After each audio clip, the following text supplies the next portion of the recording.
Mission First Tactical is the official tactical accessories provider for the Talking Lead podcast and the Leadhead Brigade. Use the code LEADHEAD for an exclusive 20% discount on all orders.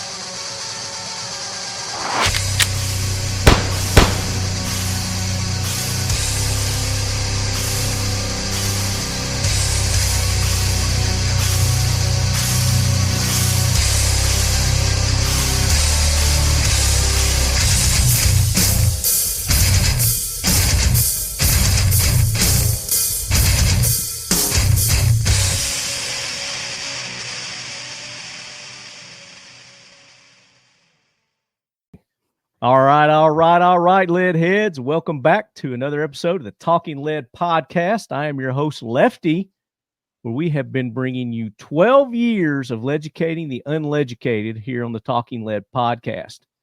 And we've got a doozy of an episode for you lead heads this episode. You are not going to want to miss a minute of it. And Andrew's back. All right, Andrew. As you guys have seen on the social medias, or maybe you haven't because a lot of you listeners aren't on the social medias, I made a post letting you know that we're going to be talking about executive protection this episode. And I think you know where that's going to lead to. Who's typing? Someone is typing like a fiend. Andrew, are you typing? It might have been me. I was looking for that overhead shot. Sorry. Okay, I'm going to mute you while you're looking for that. So sometimes we do that. So when you're ready to talk, just unmute yourself there, Andrew. And I've got a room full of executive protection experts on this podcast, and everybody is a veteran of the show. So that's awesome too. I don't think we could have gathered a more knowledgeable group of people to talk about this topic than what I've gathered here. I don't think you're going to see it on CNN. You're not going to see it on CBS. You're not going to see it on Fox. You're not going to see it on Joe Rogan. We have gathered the cream of the crop here, ladies and gentlemen. So we are going to be talking executive protection, and we're going to be breaking down and analyzing the fiasco that happened this weekend with the Trump attempted assassination. I know everybody's seeing all kinds of information. You're getting your information from all these different places, and everybody's saying different things and different opinions. But you're going to get the facts, nothing but the facts here from our panel of experts that we have gathered. And as you can see here on the screen for our viewing audience, and for those who are listening, I will go through the roster here that we have, just one by one here. To my right, we have veteran of the show. He was one of the first guests we ever had on the podcast up in our early 20 episodes. Met this guy back in 2013 at one of the NRA conventions. Jim Erwin, the Kraken, ladies and gentlemen. Hey, thanks for having me back on the show, Lefty. Yes, sir. Jim, thank you for joining us. Also joining us to his right, according to my screen, we have the Colonel himself, ladies and gentlemen, Bryan Seaver. Bryan, welcome in. How you doing? Bryan was on episode 387, and we talked about the Tennessee Rangers during that episode. But Bryan's got a whole list of bona fides, and I'm going to go through everybody's bona fides here and their credentials, so that you know that these people know exactly what they're talking about. So now we'll go down to second row. To directly below me, we're doing the what's that TV family that had the little boxes and everything? The Brady Bunch. We've got Andrew Coussens, ladies and gentlemen.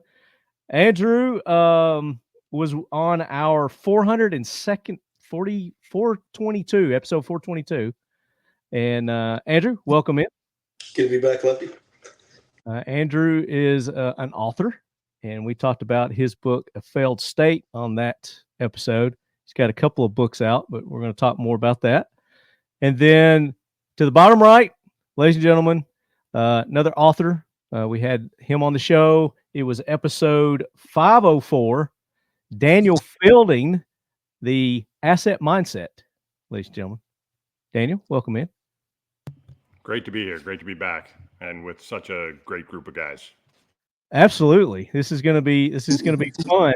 And another thing that you all have in common, and maybe Andrew, you do too. I don't know. Maybe we haven't talked about it, but you guys are all executive protection for celebrities and celebrities in the music industry, which is pretty cool.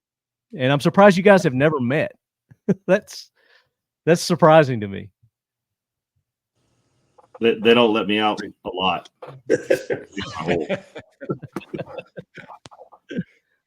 So, Bryan? Yeah, I'm back. You're back, but you're not. Oh, we got you on here twice. So Uh-oh. let me kick you from that one. There. Now you just changed up my whole screen roster. Sorry. But that's okay. Hey, I got moved to the top row. I'm all for it. I got moved up, promoted. There you go. And I can move you guys around as we get into this. So we're going to talk executive protection here. First off, we're going to go into what executive protection is, so you guys can get an idea of what it actually means, what the job description is, what's expected, that kind of thing. But before we do that, I'm going to give your bona fides. So Jim is 11 and a half years U.S. Army. He served with the, how do you say, the 2/75th Ranger Regiment? Second of the 75th Ranger Battalion, so 275 Rangers, 2nd Battalion. Perfect. Real Ranger. Yeah. Ranger tab and scroll. Yeah. There you go. Also, Delta Force. You want to throw that in there. He's got a whole list here. High Threat Protection Specialist, DYN Corp, Bosnia and Herzegovina. Bosnia. Let's call it Bosnia. Bosnia. Was on an ambassador there for a few years doing protection. Triple Canopy in Iraq and Israel. Province, and you're gonna have to say that name too. Which one? Boo. That was the not that it really matters, but it was like the original launch when Triple Canopy started. So class 1, if you will, and then went over there and we had like 11 sites, and Sulmania was up in that northeastern Kurdish region. That went about 3 months, and then I moved that team down to Basra in the southern hemisphere there, if you will, of Iraq. Right. Warm and balmy spot. He's now in the executive and celebrity protection business with, can we say who your principals are now or not? Oh, sure. Yeah, that's what we do. Slipknot. Yeah, I can't get you tickets, so. Maybe I can just sneak in. You just There let you me know where you're going to be. You just leave that back door unlocked. Right. Yeah, Would that ain't like getting an Uber. Qualifications, experience, diplomatic security service training while in first SFOD Delta, FBI Advanced Firearms Instructor Certified, Executive Protection Training, Golden Seal Enterprises, multiple firearms training courses over the last 30 years, multiple awards, qualifications in the military to include leadership development, sniper schools, and shooting courses.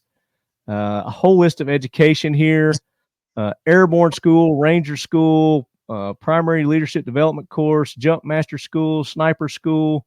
You don't have to read all. You have your own sniper training company. I do. Which is? Shooting Performance Institute here in Northern Nevada, outside of Reno Lake Tahoe. And basically, we teach anything from a yard to a mile, pistol, carbine, long-range precision. You name it, they'll do it. They've got it covered there. So that's Jim. And as I go through these guys, if I miss something, just throw it in there. We'll go to Bryan next because he was next on the intro list. Bryan is former U.S. Army, military police, subsequently assigned to Special Security Intelligence billets within the Department of Defense. He provided hostile environment survival training services, Red Team security. And what's the Red Team security, Bryan? Well, Red Team is when you conduct a defensive, intriguing attack on a client. or on a target that's actually belongs to your forces. So to test the security systems of your own friendly forces. Okay. And I might add that was when I was working for Phoenix Consulting Group, which was absorbed by DynCorp probably in 2015. We were one of the premier corporate espionage and intelligence companies in the industry for a long time, and focused primarily on the industry side of the house, biomedical, pharmaceuticals, that kind of thing. It helps identify vulnerabilities in your physical and electronic security things, so they can upgrade that prior to possibly ever getting hit. So it's a pretty valuable piece of the valuable asset to have done with those red cells. Yeah. Very cool. He's a graduate in Executive Security International, ESI, and owner of Nashville, Tennessee-based security consulting company Squadron Augmented Protection Services. SAPS. Bryan provides dignitary protection and specialized security support to high-risk individuals, celebrities, corporations. Can we talk about the celebrity that you most protect? Sure. Miss Dolly Parton, ladies and gentlemen. Yep. Do you want to? And we talked about this last episode that you were on too. You have relations with Dolly. You're her nephew, is that right? Yeah. Dolly's my aunt. My mom is Dolly's middle sister, and my dad did Dolly's security for about 13 years before I did it. So amazing. And then in 2019, Bryan was appointed by Governor Bill Lee as Colonel Aide-de-Camp Governor's Staff, the highest honor granted to a citizen of the state of Tennessee for lifelong dedication and devotion to security of the state and protection of its treasures. And then, of course, the episode that you were on, we talked about the Tennessee Rangers. Give a little high level on them, and then they can go listen to the episode. So the Tennessee Rangers is a Tennessee Public Benefit Corporation and nonprofit charity. The original Tennessee Rangers in the 1900s were the first state law enforcement agency in Tennessee, and they were allowed to kind of peter out in 1923. They were never mentioned in the State Department records after that, and we reconfigured and reconstituted, rechartered the Tennessee Rangers in 2018, and since then we've been conducting humanitarian aid, law enforcement support, special security services, that kind of thing. And SAPS, Squadron Augmented Protection Services, is a subsidiary of the Tennessee Rangers. Very cool. And if you guys want to hear more about that, like I said, we did an episode on it. It was episode 387. You go back, check that episode out. And then next on our list, we introduced Andrew, I do believe. So Andrew was on episode 422, and Andrew Coussens spent nearly 8 years deployed as a contractor for the CIA in a classified program that is still active in numerous areas of the world in the war on terror. He spent 4 years simultaneously training partner nations in counter-terrorism tactics for the U.S. State Department of Global Anti-Terrorism Assistance Program. Since leaving these programs, including his time with an elite federal search and rescue program, Andrew has been employed as a consultant for a field trauma medical company, as well as representative for a canine-centered executive protection and hostage negotiation retrieval firm. And there's probably things to add to that since this bio was done, Andrew. So, well, here's the connection to probably everybody that's doing stuff for the music industry. And it was a one-off, but my former military working dog, which came from 375, tenure in 375, was the sole canine responsible in 2020. I think it was 22 or 23. I think it was 22 for explosive detection at Morgan Wallen's sole venue in Idaho at the time, which is in Nampa. So there's my music industry connection, my one-off. So, you're Kevin Bacon, 1 degree of separation. Yeah. I ran him through the venue, and Morgan was unfortunately passed out from a lot of drinking. up until his show, so we didn't get to meet him, but got to meet everybody else. Now, have you done some movie consulting and things like that too? I have. So recently I did technical advising for the prequel to Terminalist, which is called Terminalist Dark Wolf. So I was helping out there, and actually subsequently, against my better wishes, got cast as a SEAL in a couple of scenes for the Alpha Platoon. Cool. Scenes, but yeah, we'll see if I show up in anything, man. Was that the Ben Edwards? Or not Ben Edwards. Jack Carr. Yeah, Jack Carr, but the character that the prequel's on is based on the Ben character. Yeah. In fact, my experience there with Chris Pratt and Brent Edwards' character, which is I'm losing my train of thought here. He's a really good guy. He actually lives in Montana. The actor? Yeah, the actor does. Kush or something, Kitch? Taylor Kitsch. And started a non-for-profit veterans program that does like horseback riding or fishing or something. I can't remember what exactly they do, but he's pretty dedicated to the veteran community, and doesn't show up in Hollywood unless he has to for work. So. And then, of course, I mentioned you're an author. You've written a couple of books, and we talked about Failed State in the episode on 387 that you were on. Yes, and then the other book that you have, mention it. Oh, that's just a sequel to that. It's actually a trilogy. The third book got hung up in COVID. Shit. Crap. So it's like 3/4 of the way done, but at the time I couldn't get anybody to help begin the process of editing, and the publisher went out of business during COVID, all that good stuff. But what's really cool is since my time with the cast and crew of Dark Wolf, Terminalist Dark Wolf, is somebody took interest in A Failed State and is in the process of converting that to a screenplay. So we'll see how that shakes out. Oh, cool, man. Congratulations. Thanks. Hell yeah. I can't wait to see that. Long game, man. And then last but not least, ladies and gentlemen, this is our most recent guest to be on the show. He's in episode 504, and we were talking about his book, The Asset Mindset.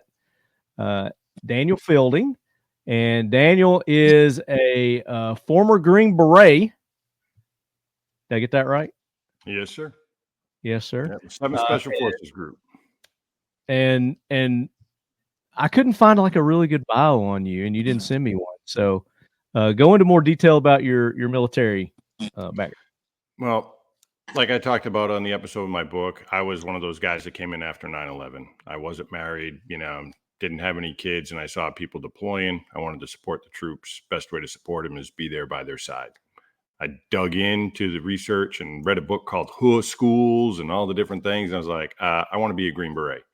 So I went to the recruiter and I came in with the contract for Special Forces. And luckily I was stubborn enough and strong enough to make it through, and ended up over in 7 Special Forces Group, B-27, and deployed to Afghanistan. Did some cool stuff there, had some cool advanced special operation techniques schools and things like that with intelligence and counterintelligence, human and whatnot. I got out and I did security, executive protection for a little over 2 years with Celebrity, and that was great. Had a great relationship, but with GWOT still going on, and I'm sure most of your viewers know what that is, but Global War on Terror, in case someone doesn't. I went back and was doing DOD work. So I was working with NSW, Navy Special Warfare. I was working with MARSOC, working with Green Berets from every single group, my group, 7th group, 10th group, doing training, military exercises.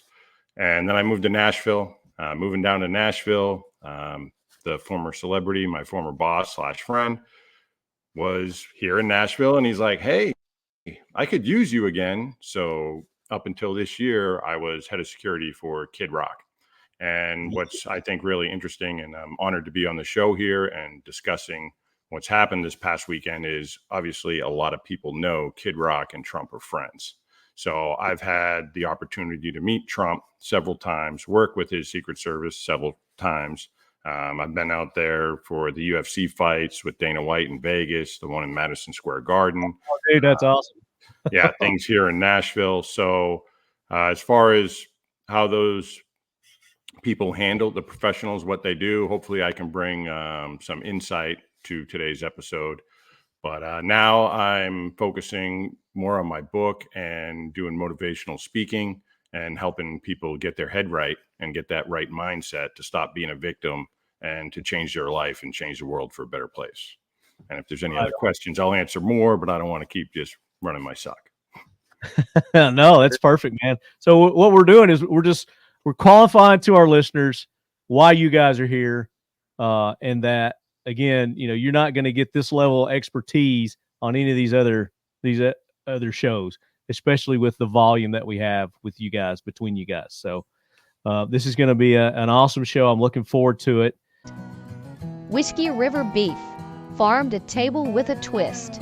Come along with us on a quest towards achieving self-sufficiency in food production and fostering a robust local food source to promote good health. Stock up with premium Tennessee beef, unparalleled in flavor and tenderness. You can be confident that you're receiving beef with no added growth hormones or implants. Always pasture-raised, locally USDA processed, and shipped straight to your home. Whiskey River Beef is grass and whiskey mash fed and finished, and is at least 14 days dry aged to enhance the tenderness and give you the most robust flavor imaginable. Go to whiskeyriverbeef.com today to order. Visit us on Instagram at Whiskey River Life and on Facebook at Whiskey River Beef LLC. Whiskey River Beef is a proud sponsor of the Talking Lead podcast and the Leadhead Brigade. And like I said, I think the best way to start off is just really explain to our audience what executive protection is. What is your main primary job, and maybe differentiate it between military, because it's a different environment overseas than here in America. And what you're able to do and can do. So who wants to take that one? Start us off. You mean just point? Jim. Got your hand up. Yeah, why not? I'll dive in. Dan left you a message up there too. One of the biggest things I found is when I was in the unit, we got trained, or one of your secondary jobs was to do protection work for generals in high threat environments. So the Balkan War was going on, and we had to go over there and do protection for the generals that were over there, and we kind of rotated throughout the squadrons who was going to go over. So I had the opportunity to go over there, and the biggest thing to your point is how it was different is we had carte blanche in the country. I mean, we could be doing 100 miles an hour down Sniper Alley, and it did not matter. We didn't stop for anybody. We basically had diplomatic, immunity to anything. We're protecting a 4-star general, at the time, and we were the end all be all. We could do what we wanted. We could, commandeer things, get onto the airfields, and this and that. So we had the entire backing of UCOM. Your Supreme Allied Commander, the General S4, as it was called, supplementation force. Anyway, fast forward that into executive protection, and now you got to play by rules, right? You can't be breaking the law and doing some of those other things. So you get a little more, I don't want to say handcuffs, but you're more regulated in what you can and can't do. And you have to play within those rules so that you are protecting your client, not only from physical harm, but also the what do you say? You can help me out here, guys, with the word. Not only physical harm, but you don't need them to be defamation of their character or anything like that, because you're a turd and not playing by the rules. Nobody wants to chime in. Nobody's going to help you out there. I'll come in too. I think that's the hardest thing for most of us in the military when we transition over to the civilian world, is realizing the environment is different and how difficult it is when you're like judge, jury, everything. When you're downrange, like you're the American, and especially with our backgrounds and the different units we were with, like you pretty much had the go and range of, all right, I'm going to do this. I'm going to take this person out, or I'm going to, here in the States, it's different. It's civilians, it's Americans. And sometimes there's drunk people just being stupid. You just can't, eliminate somebody. Yeah, throw the tuna. Yeah. And to caveat that too is when you get into this arena, as a special forces guy, agency dude, a unit dude, right? Everything, you were that 1% that everything supported. Now you're the support element, and you can tell them, hey, we should not do this in the unit, or when we're doing that stuff. And you had all that, or running in that military program thing. You say, hey, we're not doing this. We're just not doing it.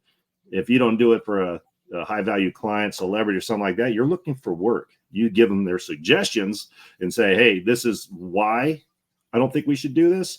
But at the end of the day, they're going to make the decision. You're either going to do it or you go find another job, or they take your suggestion and stay alive longer, or avoid some sort of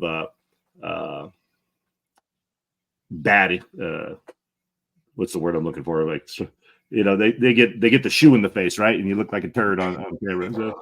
Yeah, it's tough. That's one of the things too, is, when you're working with a client that's a celebrity or has status and they're the boss, but then at the same time, you need to be the boss for security at times.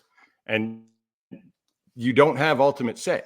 I mean, if shots are fired, then yeah, maybe, you're now taking control and you don't care what the client says. But if it comes to, like, hey, I need my shoes, like, wait for my shoes. Let me get my shoes. Yeah. And but if there's like an entrance you want to go in, or you think this is more secure, and they're like, no, I want to walk through the front door and everybody to see me. Well, guess what? Now you got to roll with that. It makes our job harder sometimes, but we don't run the show at that point. Yeah. And you can find yourself hamstrung by venue security directors, local law enforcement, honorary chiefs of police that can all, you can find yourself having your dick stepped on something as essential as having your team armed in a venue, or armed in a location.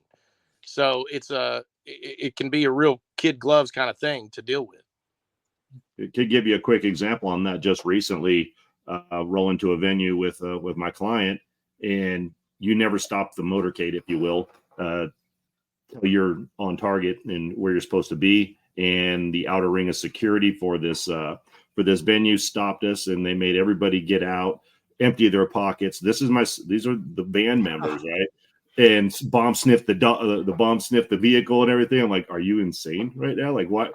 No, but you were going to do it, or you weren't getting in. Like, and they were pissed. And like, who do we talk to? And the band manager's like, I'll take care of it. And never heard about it again. But it was just one of those things, like, that would never happen in a different situation or a different country. Like, absolutely not. But there are certain things on the celebrity side, executive side, you just simply don't have control over. However, when you're the Secret Service, you have ultimate control. You are the gold standard for security. So, and I'm sure we're going to lead into some of that stuff later. Yeah, definitely. So, is there a difference between executive protection and just personal protection, like bodyguard kind of deal? What is there a difference? Well, I think there's a spectrum of the types of services that can be provided. Talk about that. Yeah. Well, I mean, it depends on the client in a lot of ways. It depends on the principal. We've done everything from the highest level celebrities to folks that are simply witnesses at a court case. So, that have no any kind of public attachment whatsoever. So, and there's a difference between celebrities and politicians. There's a difference between elected politicians that have state assets and politicians that are running for office that have private assets to do their security. So there's a large spectrum, and that spectrum is also represented in the type of professionals that work in those jobs. You're going to have a different level of guy working in an overseas high threat environment where you're running armored cars and you're looking for IEDs, compared to the guy that you're going to have working in a typically a celebrity security or a showbiz security kind of apparatus. The guys that are on this panel are a little bit less reflective of the norm when it comes to celebrity security. You've got some pretty high speed guys on this panel. Yeah. Can I add to that, Brian, if you don't mind? And you're exactly right on that. There's so many different levels of security and qualifications that go with that, or what's acceptable. So to give you an example, if we're doing security for a high value client that's mandated through, like, they're worth multi-millions, if not billions of dollars, there may be a mandate through their insurance that they have security. And guess what? You get a one-person escort, not a multi-person detail. Right. A lot of these bands will only do one or two people in that side.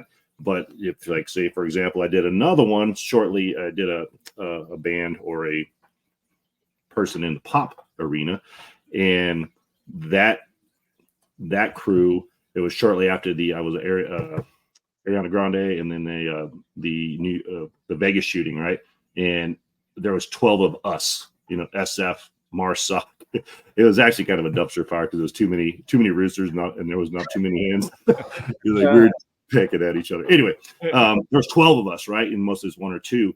But you have an executive level, like look at like a Zuckerberg, Facebook, and multi-faceted, multi-dimensional mobility team, advanced team, a family team. And then I did a gig in New York. It was just me for 24/7 for 30 days. And then say Daniel would rotate in, and he would run escort basically for 30 days. Nobody watching your six, different pay levels, different reasons and requirements behind it. And is that all dictated by the insurance companies, like you were talking about? It can be for to not really say exactly who it was, but say this is a foreigner who lives in New York City. Family is extremely wealthy, and the kid's going to go to NYU, and he's about 20 years old, worth a lot of money. And if he was abducted, blah blah blah, that type of stuff, life insurance. They probably think that, hey, yeah, put a dude on this guy so we can at least say he had security. Tedious. That was absolutely tedious. They give two shits, man. Like, it really didn't. Yeah, you'd find out like a day later. Your bros would be like, "Hey, I saw him in the club. Where were you?" I was at home sleeping because he snuck out.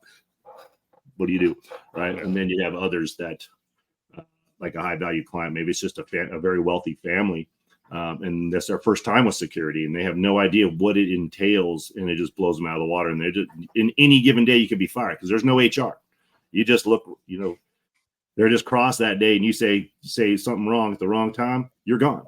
So there's a massive gambit right in this, and every one of us could probably give you a story or two at least on how that. Well, goes. I want to hear those. We definitely want to hear those, and again, of course, you got to leave people's names out or locations. That's fine. But yeah, we definitely want to hear about some of your more interesting stories. But back to the the different types of clients and protection services that you guys offer.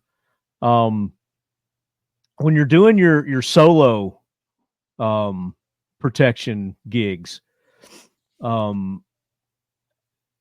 far in advance are you casing out or do you get? I mean, you may not get notice. I guess it depends on how much notice you get, as if you know where you're going to be, and doing the research and casing it out prior to, and that kind of stuff.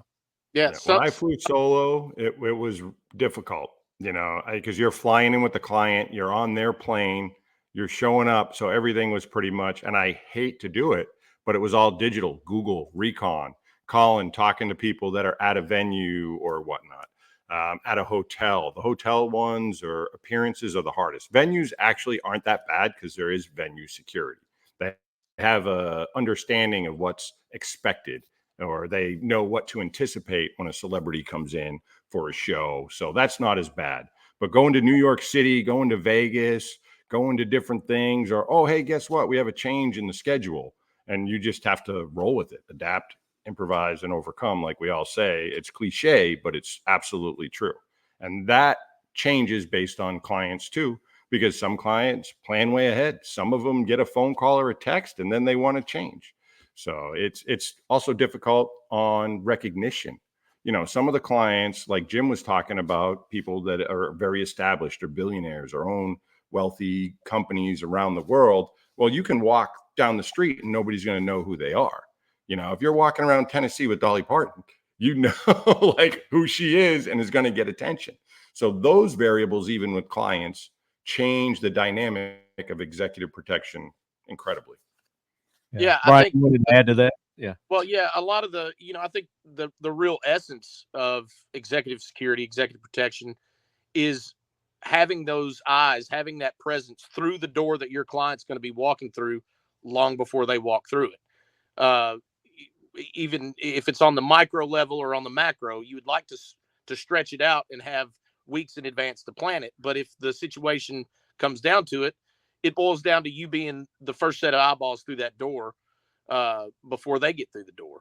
It's the whole thing is about the advance. The whole thing is about precluding any danger and finding yourself in advance of that danger before it presents itself. So it's almost a philosophical kind of approach when you get down to it.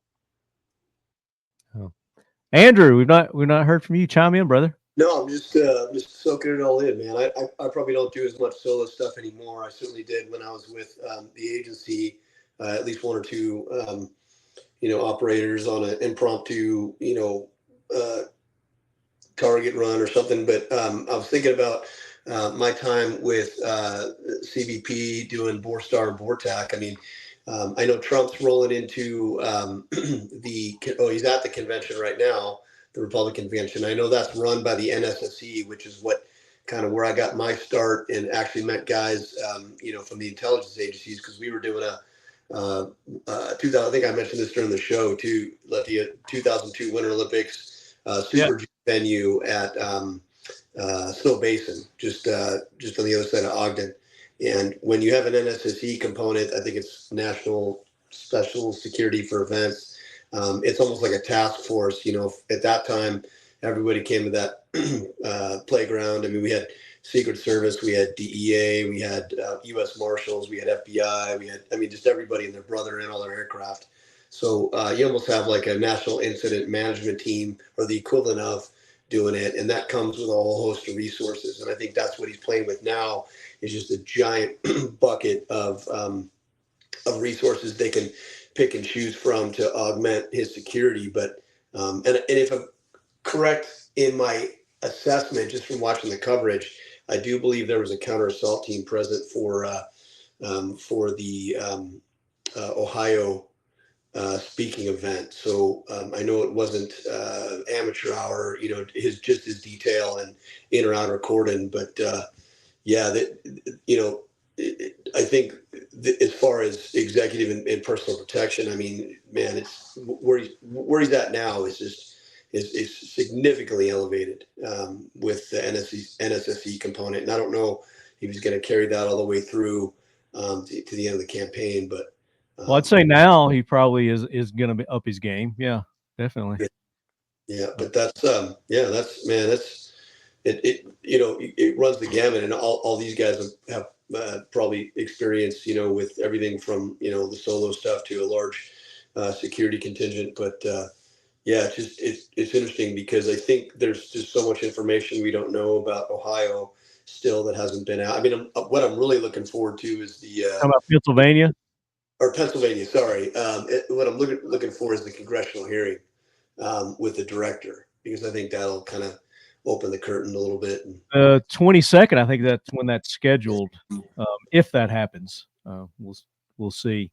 But speaking of, working with the groups, you guys were kind of talking about the solo, and working with the different agencies too. I mean, when you're out and about, I mean, do you get in touch with the local law enforcement and let them know, what your movement's going to be and what's going on, and get any assistance from them?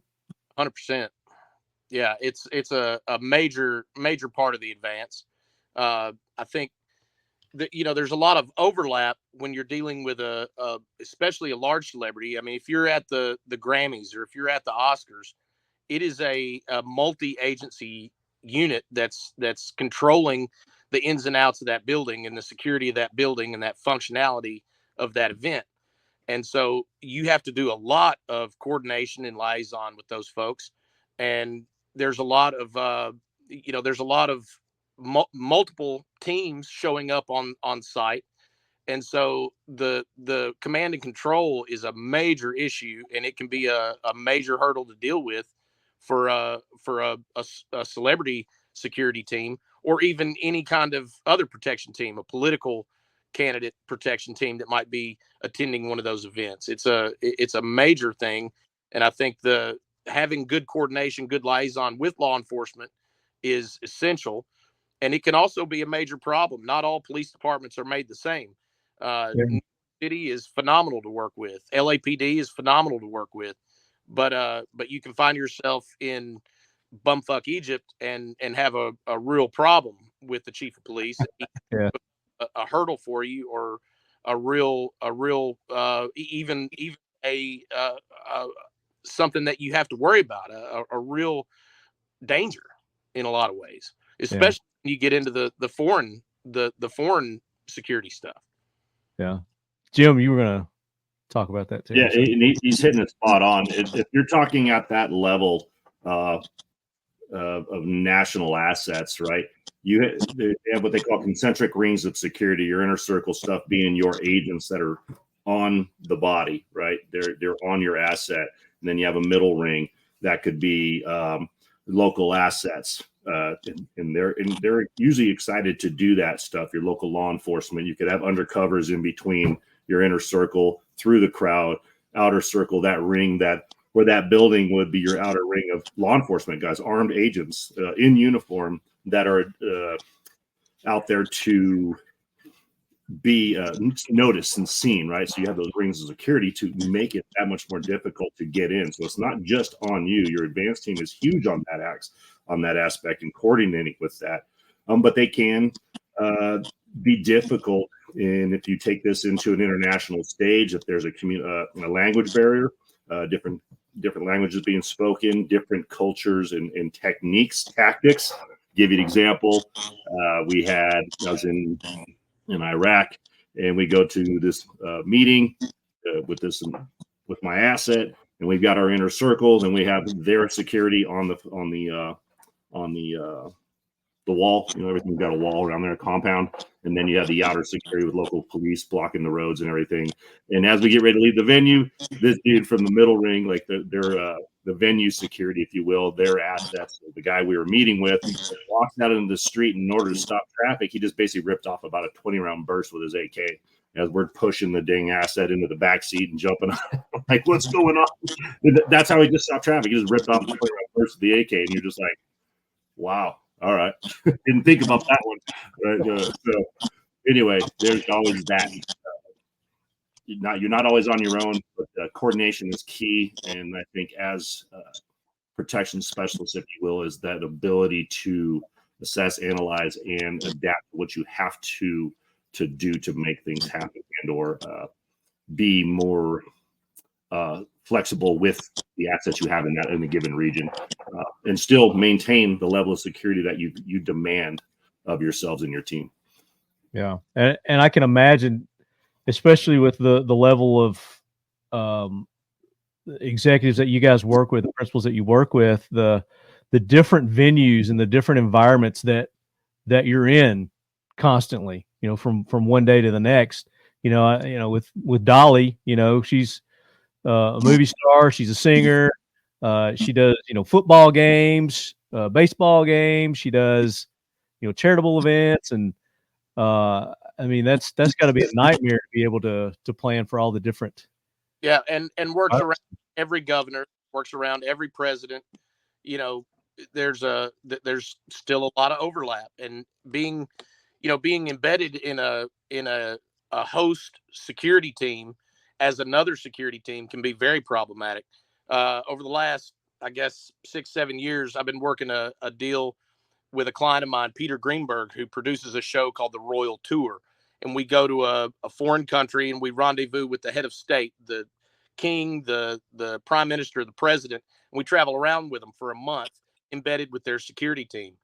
And so you can imagine how, hard it is to build rapport with, say, the Tanzanian presidential security detail for a month, and how that looks over that period of time. And it takes building trust, and it takes, knowing, having a bit of diplomatic capability to just go and work that. And that's on a private level. That's on a private sector job, but by the end of the job, the security detail is having you, bring the president out onto the beach, because they don't have small boat experience, and my team did.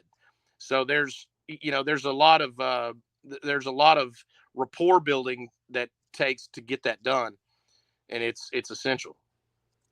Yeah.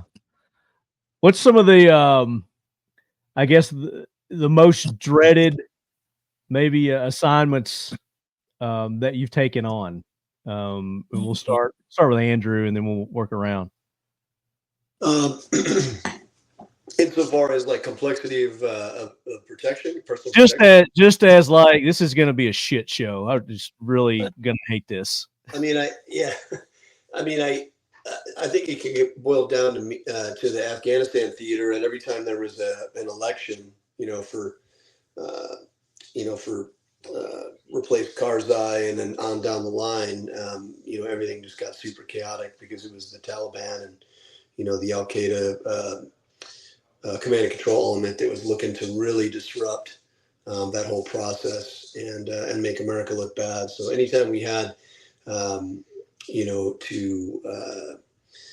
escort somebody or other to an election center or anything like that on behalf of the client, it was always, impromptu.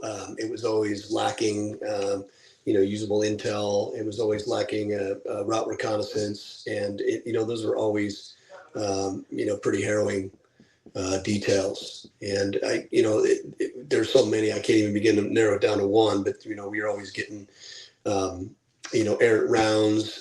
We were always dealing with unknown individuals in that battle space, because of the fact that, like I said, we had to do this, on short notice. Yeah, and then try to identify them, because they all look alike.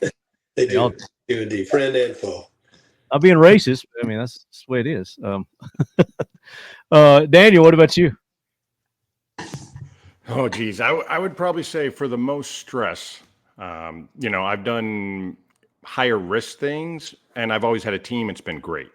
But running solo in Vegas and having to stay a step ahead always, and meeting with, this casino's security manager, having drivers go from this show to that show, and being there for like 5 days. I mean, there was one time in Vegas that I went to bed at 6:30 in the morning, and I was up at 8:30 in the morning coordinating the next day's events. Because what a lot of people don't understand with executive protection, when you are that intimate with them, running solo and being an escort and whatnot, when you're by yourself, you don't go to bed until after they go to bed. And you have to be up and ready and have all the day's plans and everything set up, before they wake up. So that, to me, I did 5 days straight in there. I was burnt out. I came home and I almost slept for a day straight. Wow. It was just so stressful. And luckily, downrange, I've been up for a while and I've done things like this. So I think that's why guys like us gravitate to these jobs too, or people like in the civilian world and the celebrities like having men like us, because we're used to that fast paced tempo, and hey, we're going to do it and we're going to get the job done. Like, I got to be up at 8:30. I don't care whether I went to bed at 6:30. I got to make sure the driver and then the venue and where we're going in, what side entrance, all those things need to be planned out ahead of time. You can't just be willy-nilly with your client, just like, oh, you're walking with them. Well, then you're not really security. You're just part of the entourage. Yeah. And you mentioned Vegas, and I know Jim, is living out there, and he's done a lot out there too. Working with those casinos and those hotels and the local law enforcement there, because they are used to having, those high profile billionaire celebrity, type people out there. How difficult is it to work with the hotel security and the local law, because they've got a reputation themselves. The Las Vegas. Yeah, go ahead, Jim. Yeah, and he hit it on the head on that one. Because of our personalities and the guys who seek these higher echelons one, and that's not to say we're better than anybody else, is we hold ourselves to a different standard. Therefore, we refuse to fail. We will go without sleep because we also approach it as, if I mess up, somebody dies. That's the level of that you have to have it in your head. Not, hey, you might look bad or get embarrassed, but like if you don't plan for survival and making sure nobody gets hurt, you can fail in that aspect. I'll give you a story, not on that, but that was just to highlight what Danny was saying. But like Vegas is like the shit show of shit shows when it comes to security. Everybody's a tough guy, right? And I'll give you two examples of everybody's a tough guy. So wasn't even doing security one year, going to SHOT Show, and I reach across in SHOT Shows. Usually it was at the same time as the adult video entertainment awards things. Right. And years ago, I happened to reach across this bar, and there's this lady laying across the bar, doing whatever with the bartender, like giggling and stuff. I go to reach past her to get a beer, and this dude puts his arm right through my chest, and I'm like, what the fuck are you doing? Like, he goes, you need to find a different spot. I'm like, what are you talking about, dude? I'm just grabbing a beer. He's like, not here, you're not. Short, stocky, bodybuilder looking dude. And I'm like, what's your fucking deal? And I look over and I'm like, oh, you're doing security, aren't you? I said, well, good for you, because I do security too, and you're fucking wrong right now. And this dude starts to bow up on me, and I'm just like, are you fucking serious? Yeah, like, are you? And anyway, I end up launching that dude a little ways down the bar. Nice. And on the second one, I'm on a security detail. Was that the night I was with you at SHOT? Yeah, at the Hard Rock. Were you? Yeah. Yeah. So he has a witness to this story. It's not made up. Literally, I was like launching that dude, right? And like Marty and a couple other people like, no, let's get out of here. Like, security showed up, and I'm like, hey, look, here's what happened. I wasn't even tore up at that point. Long story short, do you have that level of security dudes that just want to bow up and think they're tough, and they find these guys at the gym. They're the part-time security dudes that people hire coming into Vegas, the shit show.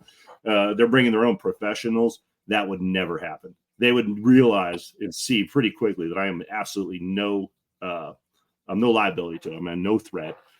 So fast forward to the other one, is working with casinos and things of that nature.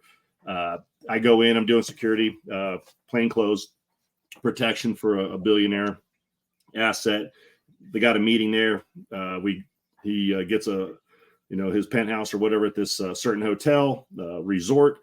And I go, and so when I get my client in the room, I go down to get a meeting with the head of security to identify myself, who my client is, so I can gain an asset in that casino, right, and have more than just me watching my back. And introduce myself to the head of security, and I request permission. I have my CCW for Nevada, and I got it badged and whatever, right? So, but I'm asking permission to do this from them. And he goes, well, are you going to be in uniform? And I look down, and I'm like, I'm in uniform. About 10 minutes. I'm like, absolutely not. He's like, you cannot carry in my casino like that. If I catch you, I'm going to make you take it to the car. I was like, oh, whoa, bloodbath. Whoa. Don't get hostile here. So what do? I'm like, hey, I appreciate your time. I'm still going to do my job. So I make a very noticeable, and not make a scene, but I make it very noticeable that I'm going to leave the hotel, go out to the car, and put my gun away. And I put it in my computer bag and walked right back in. Never got caught. But I'm still going to do my damn job, right? Still going to do my job. And then you have others that are totally cool with it, right? So this person, this venue, this resort guy was just not going to have it. But so you can have assets and you can have liabilities depending on where you're at. And I'd say Vegas is one of the hardest. It's so hit and miss on that. Still got a job to do. I'm still going to do my job. But are you going to make me take it to the car twice? Steps in. Frankly, if you're a director of security and you're that big a piece of shit that you're trying to hamstring the celebrity security guy on carrying his gun, and he's actually a pro, there's a real hot place in hell for you. Somebody needs to beat you to death with a rubber hose. Yeah, I did my best. I was like very polite and everything, but I still got my job done. I just carried a computer bag with a gun. my, my very acute opinion on directors of security. It's like seasoning a cast iron skillet. Use it that few times and it builds up in there. Our product, CLP Plus, is a bio-based, non-toxic, complete gun care. Your cleaning time will be reduced by over 50%. I like to say it's a clean shoot, clean shoot, clean shoot for it to fully remove whatever product you've had on there before. It's like seasoning a cast iron skillet. So all I like to do is you'll field strip it like this, go piece by piece. Basically all I do, I'll take the nylon brush into the paste, and you start covering. Come back, clean each piece, and then even on the handles, on the outside and on the inside. With our product, you wipe it all off. You don't leave any on there. From grains and all, stick it in. It's safe on all metals, plastics, composites, wood, rubber, leather. I just use a nylon brush and then a bore jag with one of our pre-saturated patches. You put it in, swipe, coming back, you can see what it's pulled out. And this was a brand new firearm. With our product, your malfunctions from carbon buildup are virtually eliminated because carbon will not be building up. There's nothing to stick to. And all of our product is USA source and made. Grab the microfiber cloth and back and you'll wipe it off, and you'll wipe all the product off now. There you go. It's that simple. So give us a Dolly story, Bryan. Well, I'll have to say my least favorite things to do with Dolly are award shows. Award shows are dangerous. They're fast, they're high tempo. There's a lot of moving parts on the stage. There's a lot of overhang and a lot of overhead dangers from falling props to stage rigs and stages being slid out onto the stage at fast pace.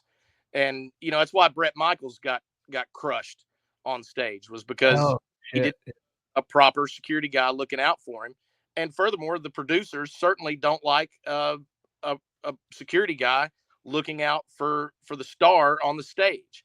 They look at it as a problem. They're worried about you being in the camera shot, although you're very aware of not being in the camera shot. So there's that kind of thing and that kind of complication. You see that at a lot of live music tapings and award shows. So, we've had all kinds of issues and things like that with Dolly. But the one overwhelming thing you see working with her is that you do get received better than you do when you're with, say, a heavy metal band or a rap band. The hotel expects the heavy metal band to tear the room up. The venue expects the rappers to have their own guns. So there's that kind of nature to it, and you do get received better typically when you're working with somebody like Dolly.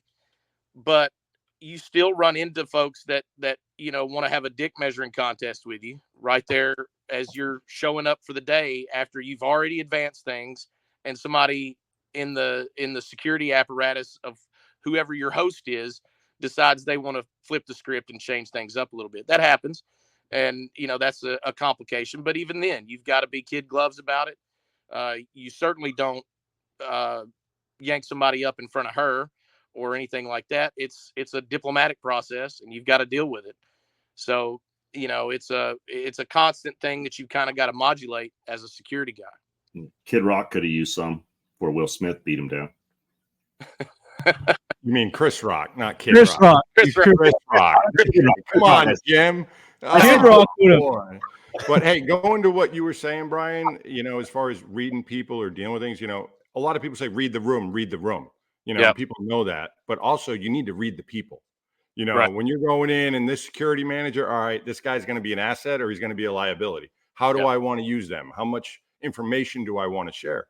Because I've experienced in my past, we've had a side entrance that we've used, but somebody from the venue or hotel security shared that info, because why were people at that side entrance with cameras and ready?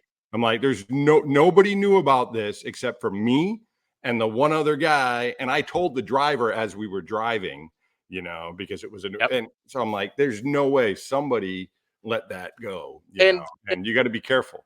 TMZ knows that. The TMZ paparazzi. Those guys know that. They're good at their job, and they network just like we do. They do in advance. They do networking and intelligence collection just like we do. Some of them are really good at it. The good ones will listen to the security guy. When we're in New York, I make a point and have made a point over the years with the paparazzi to let them know, hey, when we show up at a location, if we're showing up at 30 Rock, we obviously at 30 Rock, you've got a long walk. You've got to walk in public to get to the spot. There's no way to drive into the building. That's just kind of the nature of working there in New York on that location. And the paparazzi will chase you. But over the years, I've told them, if you'll just wait down here, I will show back up as soon as I get her safe into the building. I'll come back and I'll collect all your memorabilia that you'd like to have signed, and I'll take it back up to her and I'll have it signed, and I bring it back out to them, and everything's signed and everybody's happy. And then I don't have folks chasing me around. And that's a masterclass move in managing expectations of them and controlling that fever pitch. I mean, that's a brilliant move because now they know that you can manage their expectations. They're not trying to rush and bum rush her to get this, maybe a signature, right? And you've given them a standard, right? You're telling them what you're going to do and what you expect of them. And that's a brilliant move. And they cooperate and they play ball with that. And it's how you keep from having a Princess Diana moment. Yeah.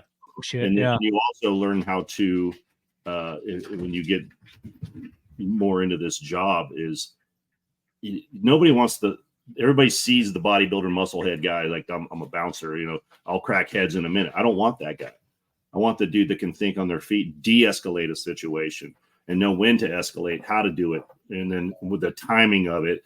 As an example, being able to get that's a little overzealous and overreaching their grounds, and you get them a little tap in the junk, boom, and they're like looking at you, and you just kind of wink and smile at them, and they're immediately thinking about something else. You didn't belt them through the face, but you definitely took care of what you needed to take care of. Attention. And put it in their head, It's like, being able to do that to continue to do your job, make your client look good, and provide that level of security. And when you do have to escalate, you're paid. Your background in your profession, the previous profession, I think is why you're hired at this level, or if our backgrounds. If you have to go to that nuclear option, you know how to handle it and manage it, and not have that panic mode where you can't holster your pistol because you just short circuited and you are beyond your limits. And you maybe know who I'm talking about at that. Yeah. Which is a bigger concern, the paparazzi or the fans? That's a tough one. I think the correct answer there is the unknown contact. It's kind of like Craig Douglas of ShivWorks says, it's a process of managing unknown contacts, and really everybody you're dealing with, if they're not part of your entourage, if they're not part of your security team, even if they're part of the host security team, they can be an unknown contact that you have to manage and deal with, potentially as an adversary. You never know what you're going to get. You never know who's working there. A lot of these folks that work in venues are fans. A lot of the paparazzi are fans. So, but on the same token, the fan is the boss. The fan, in a lot of ways, is the job. You have to take care of those folks. The client is there to see them. They are there to see the client. And, without the fans, you don't have a job either. So it's a very precarious situation, but you have to be good to the fans so that, especially in the music industry really, really values their fans. And you'll see it, especially in the heavy metal world. You will never find more cordial security people than at the highest levels of the heavy metal world, Metallica, Slipknot, etc. Those guys always have, they treat the fans right. They treat them with cordiality. They're complete gentlemen with those folks, unless they have to be, hands-on. And even then, time to not be nice. It's still kid gloves. Yeah. We had a scenario, if you will. I was out with that pop star. So it was Taylor Swift, and we're were armed, right? And it's like, and then there was a decision made by management that if you're going to be armed near the stage, that you need to wear a fanny pack, so there's no way your pistol can fall out if you have to get on stage. And the mandate was 0 tolerance on anybody getting on stage. I'm like, game on, right? I'm in on this one, right? But now I have to wear a fanny pack. I'm like, I hate to be, usually it sounds stupid, but I'm a trained freaking professional. You hired me for a job. I've got a holster that fits my gun, right? Fanny pack. And I said, and there was like they were going to be embarrassed if our pistol fell out while we're disengaging a rabid fan on stage. And I'm like, what's more embarrassing, me maybe dropping my gun, which ain't going to happen, or me front kicking a 17-year-old gay kid straight off stage? It's like, let's look at the fan base. And it became kind of a joke. You get that $100,000 bonus? Yeah. I'm pretty sure I'm going to just get destroyed on social media for front kicking something. Not a pistol fell out on stage, which was never going to happen. But he didn't hear what I said. Yeah, I said, did you get that $100,000 bonus? You said that was after my time. Yeah, dang it. No. So my girlfriend's son works for Taylor. He's like does stage setup or something. I don't know exactly what he does, but he got that $100,000 bonus. I was like, rrr. So it looks like we lost Andrew. Well, he is a spook, so he just ghosted. He did. He did what spooks do. So maybe he'll join us back. But I know you guys are short on time, and I want to get to your thoughts on what happened this past weekend on the Trump assassination attempt. And let's kind of dissect it a little bit and maybe give people a little better idea of maybe what happened, what didn't happen, and to the extent that I don't know how closely you guys have been following this. I haven't been following it that much. I mean, I've been listening here and there a little bit. I've been really trying to watch like the CNN side of things and seeing what they're saying, and what their take is on it. But if you haven't heard, there was an assassination attempt on Donald Trump this past weekend.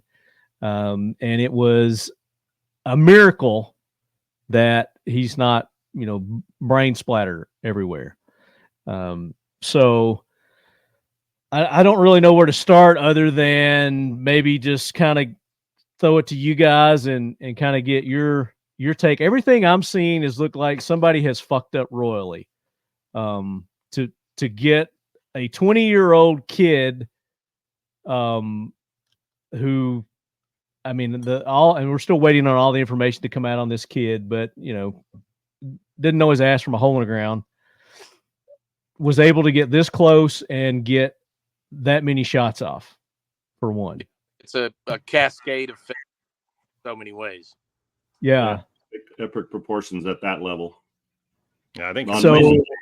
At that level, many levels.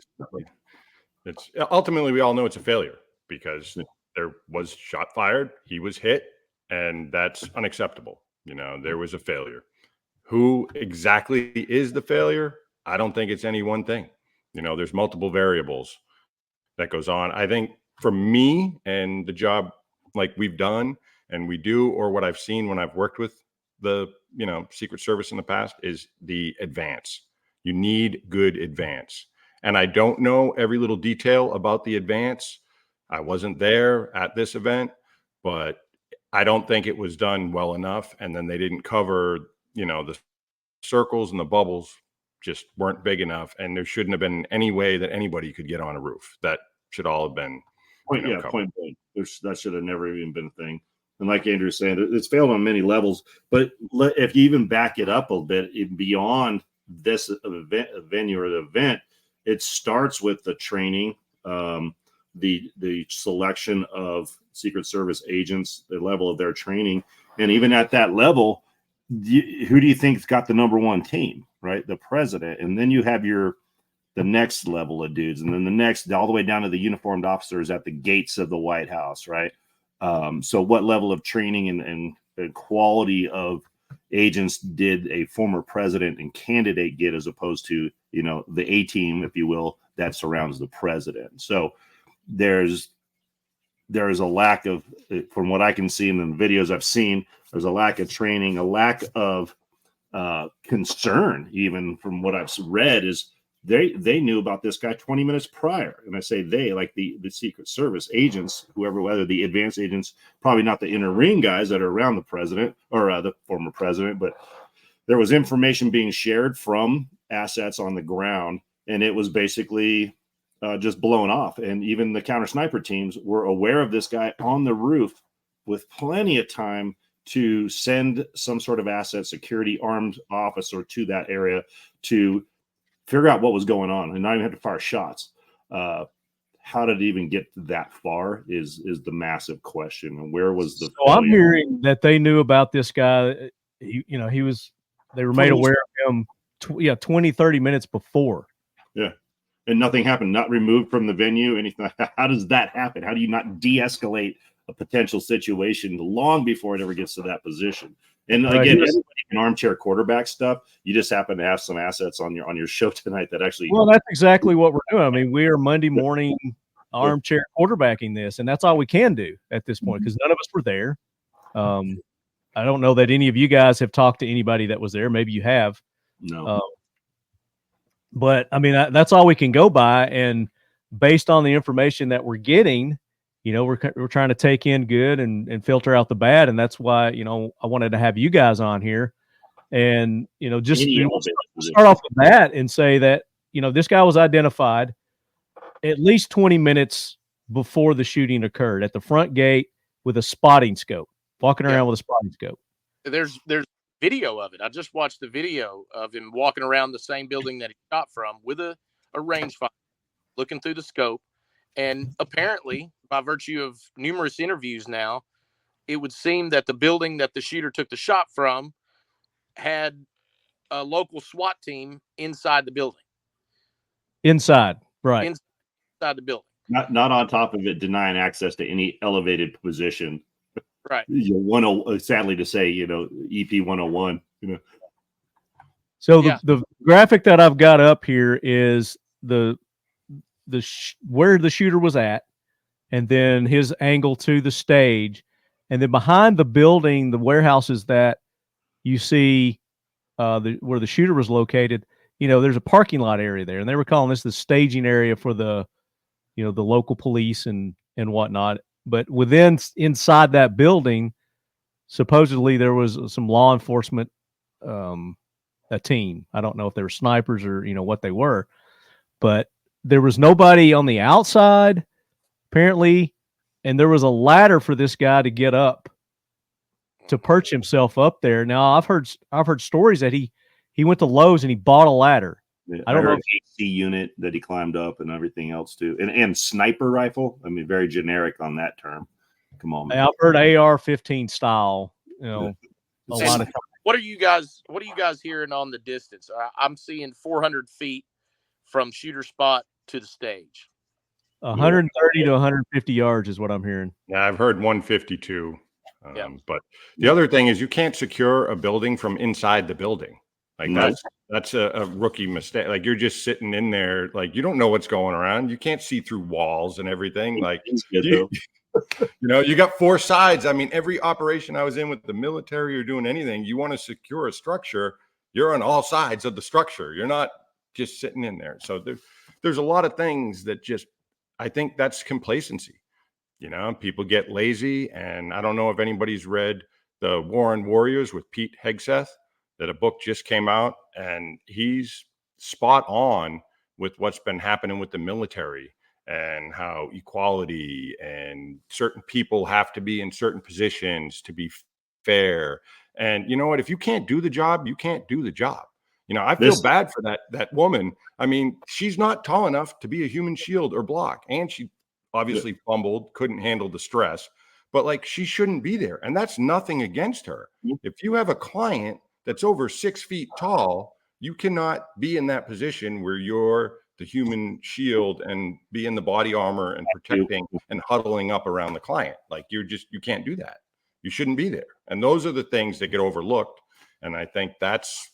Well, it's not just the one. There was. Oh, no. Yeah. It's not female diversity. There is absolutely zero place for that in the Secret Service. Honestly, if you're protecting national assets, leaders of our country, Diversity is not a thing. It's best person for the job. I don't care color, race, religion. Best person for the job. Period. Exactly. There's no room for that. It's just that's how people get killed, man.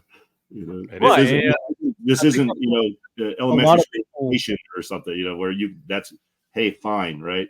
You know. Yeah, I think that's what a lot of people are losing sight on is that it's not necessarily that the Secret Service is trying to meet a quota of 30% women. It's just that they're not filling the quota with qualified people. Yeah, make no mistake. Women belong in the executive security realm. They're required. You have to have them for certain things, for certain clients, for certain jobs, but you've got to have a certain type of woman. Before we start jumping to the conclusion that the frogs are gay, we need to look at a 30% DEI hiring on these sisters that can't get their holster over their fupa. Yeah, and that's no like that. Like he said, I have a couple of female friends in this business that are just absolute beasts. I mean, they're extremely good at their job, but they have a specific job they're doing, right? Yeah, and if the guy was 5'4" and fat and out of shape, he shouldn't be there. That's not. It doesn't matter. You can do a simple football analogy. You got your quarterback. Tom Brady or whoever, pick somebody, and you're going to put a small little lineman to protect him and block. No, you're going to have the biggest, strongest, beefiest dude up there on that line that's going to protect him. And we should be running everything like that across the board: Secret Service, military, everywhere. Well, and that goes to the private sector, us private sector guys that used to be and used to be something special.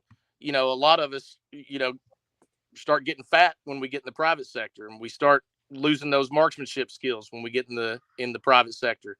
So it's essential, that you keep up on those skills, that you stay fit, that you're capable, and furthermore, having a team, you've got to train with that team. If you're going to be running an outfit, they have to be seamless. They have to be capable on an evacuation, on a motorcade, on an attack on principle. It's essential that they constantly have that familiarity with each other and how each other moves and reacts and smells and feels.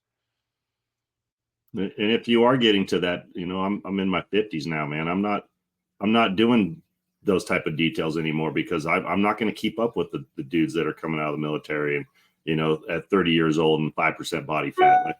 I take a lower risk job so that I don't become a liability to my client. I still have a boatload of knowledge, 30 plus years of knowledge and experience behind this and avoiding contacts, but I'm not going to go run 2 miles behind a motorcade. That's sure as hell ain't happening.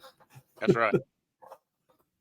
So another thing is, again, 20 to 30 minutes before they've identified this guy, he's walking around, they lose sight of him. And then I think it was like 3 to 4 minutes before that, there's video of this too, and that's the great thing about cell phones is everybody's got a cell phone and, they're videoing this. So there's no telling how many different angles they've got of this and probably things that we'll never see. But, they're pointing it out. It's like, hey, this guy's on the roof. Plenty of time for law enforcement to, that's on the ground down there to do something. Well, how you slice it, they let this guy take a shot before they engaged him. And I mean, that's the big deal here.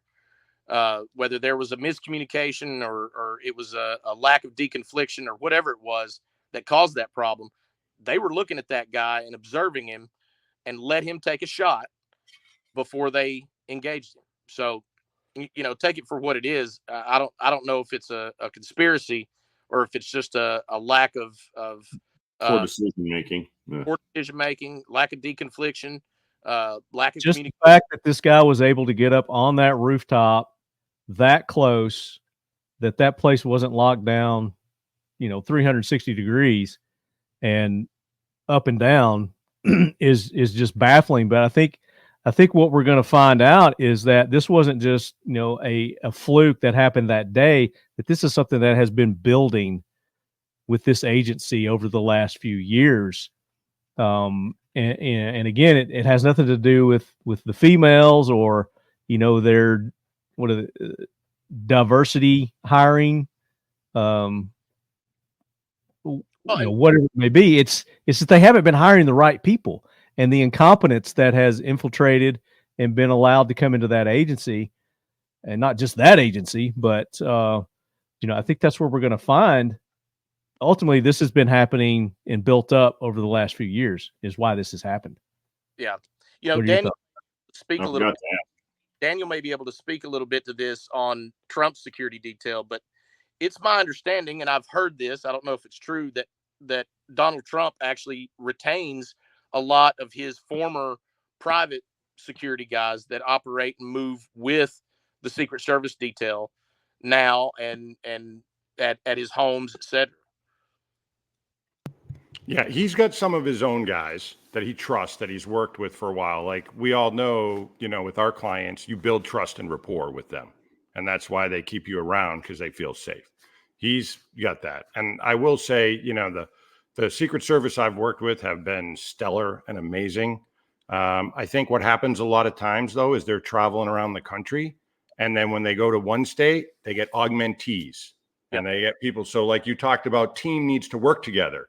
They know how to communicate, shoot, move, all the different things. Well, when you have bunch of newbies to your team, yeah, they might be trained up, but they don't know what you're doing, your SOPs and whatnot. So you're all playing catch up.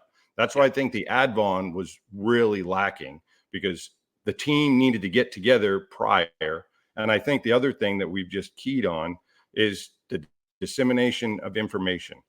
If I heard there was a threat to my client out there, somebody doing something, or I've heard that before, I go out the hotel and I will go out and confront that person before I will let the client move and go out. If they had 20 minutes, like there's a guy with a rangefinder or something weird going on, they should have called back and been like, hey, hold up. You know, we got something squirrely going on. We need to figure this out before letting your client be exposed. I think that probably is one of the biggest things, if that works out to be true. I wasn't there on the ground. I don't know the calls that went over the radio, but there's absolutely witnesses that say they were reporting that individual climbing up on the roof and going up there to the police and to Secret Service minutes prior to the shootings. That as soon as that happened, hey, we got a situation, boom, over the radio, that should be flying through everybody's ears. And then, all right, pause. Somebody goes over to the president, hey, or whatnot. And I think that was probably one of the, if not the biggest failure. So you think they should have jerked him as soon as they were aware that there's something screwy going on here? They should have went ahead and pulled him off the stage. Yeah, if there was something at that level, like someone with a range finder going on the roof, like I know it should have been a local asset. Weird, but being on that dude immediately, like there should have been a local asset, uniformed cop with it armed, going and getting face to face with this kid and being like, "Hey, what's up? Why did that not happen?" Like, well, they said that another one boosted one up, and he peeked up over, and then the kid, you know, I guess confronted him, and then he fell down or jumped down or whatever. Instead of ask Marty too. The Clintons don't subscribe to your podcast, do they? Because if so, I need this scrubbed. He's insulting the Clintons. Yeah. So yes, I think, and I've heard different opinions on this, is that, once that alert went up, it was like, hey, we've got an unknown going on here. They should have pulled him, secured him, and then, figured out what was going on. And then if everything's okay, then, put him back on stage. But, even after that, so the guy gets the shot off, Trump gets miraculously turns his head. Again, the bullet was in flight as he's turning his head and clips his ear instead of, popping his brain. And then now he's down. What's your guys' opinion on them just sitting there holding him instead of getting him off the X? Yeah, why? Why did you move him? Even if you get him behind the stage, out of line of fire, like you immediately start moving, and that's planned. There's already a brief on which way. If this happens, you're going off stage this direction. If the fire comes from that direction, we're going to go this way. There's secondary, tertiary plans for that. For any cardinal direction, that there might be an engagement. So to just body. Yeah, I'm watching that, and I'm like, why aren't they moving him? Why shoot him? Yeah. Yeah, movement is golden. Get moving.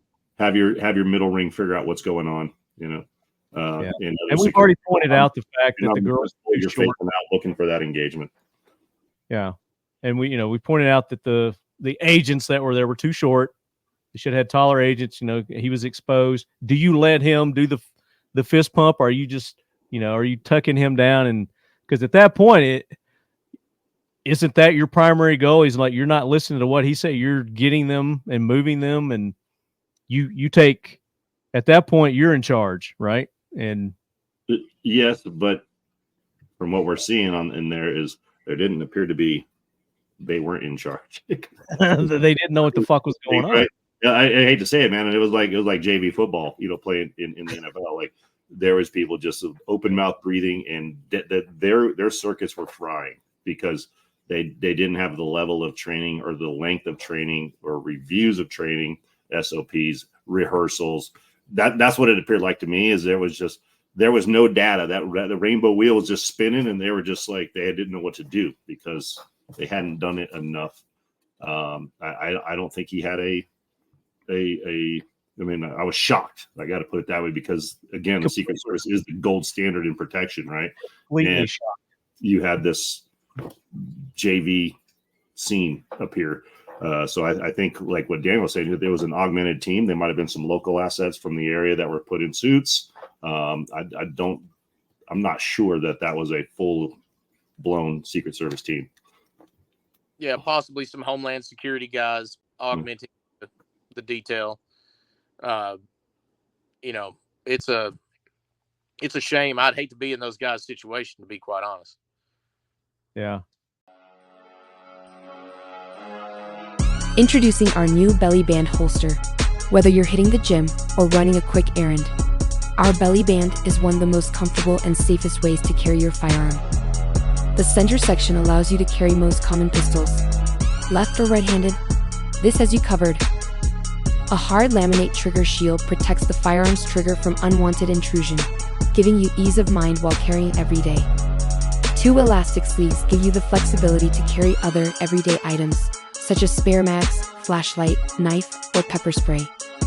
2 zippered pockets run on both sides, offering the option to carry smaller items such as money, cards, or keys. Flush fit on your lower back or waist, easily keeping your setup discreet no matter how you choose to carry. Utilizing 3D spacer mesh, these channels allow for exceptional and efficient airflow, giving you maximum comfort and keeping you cool.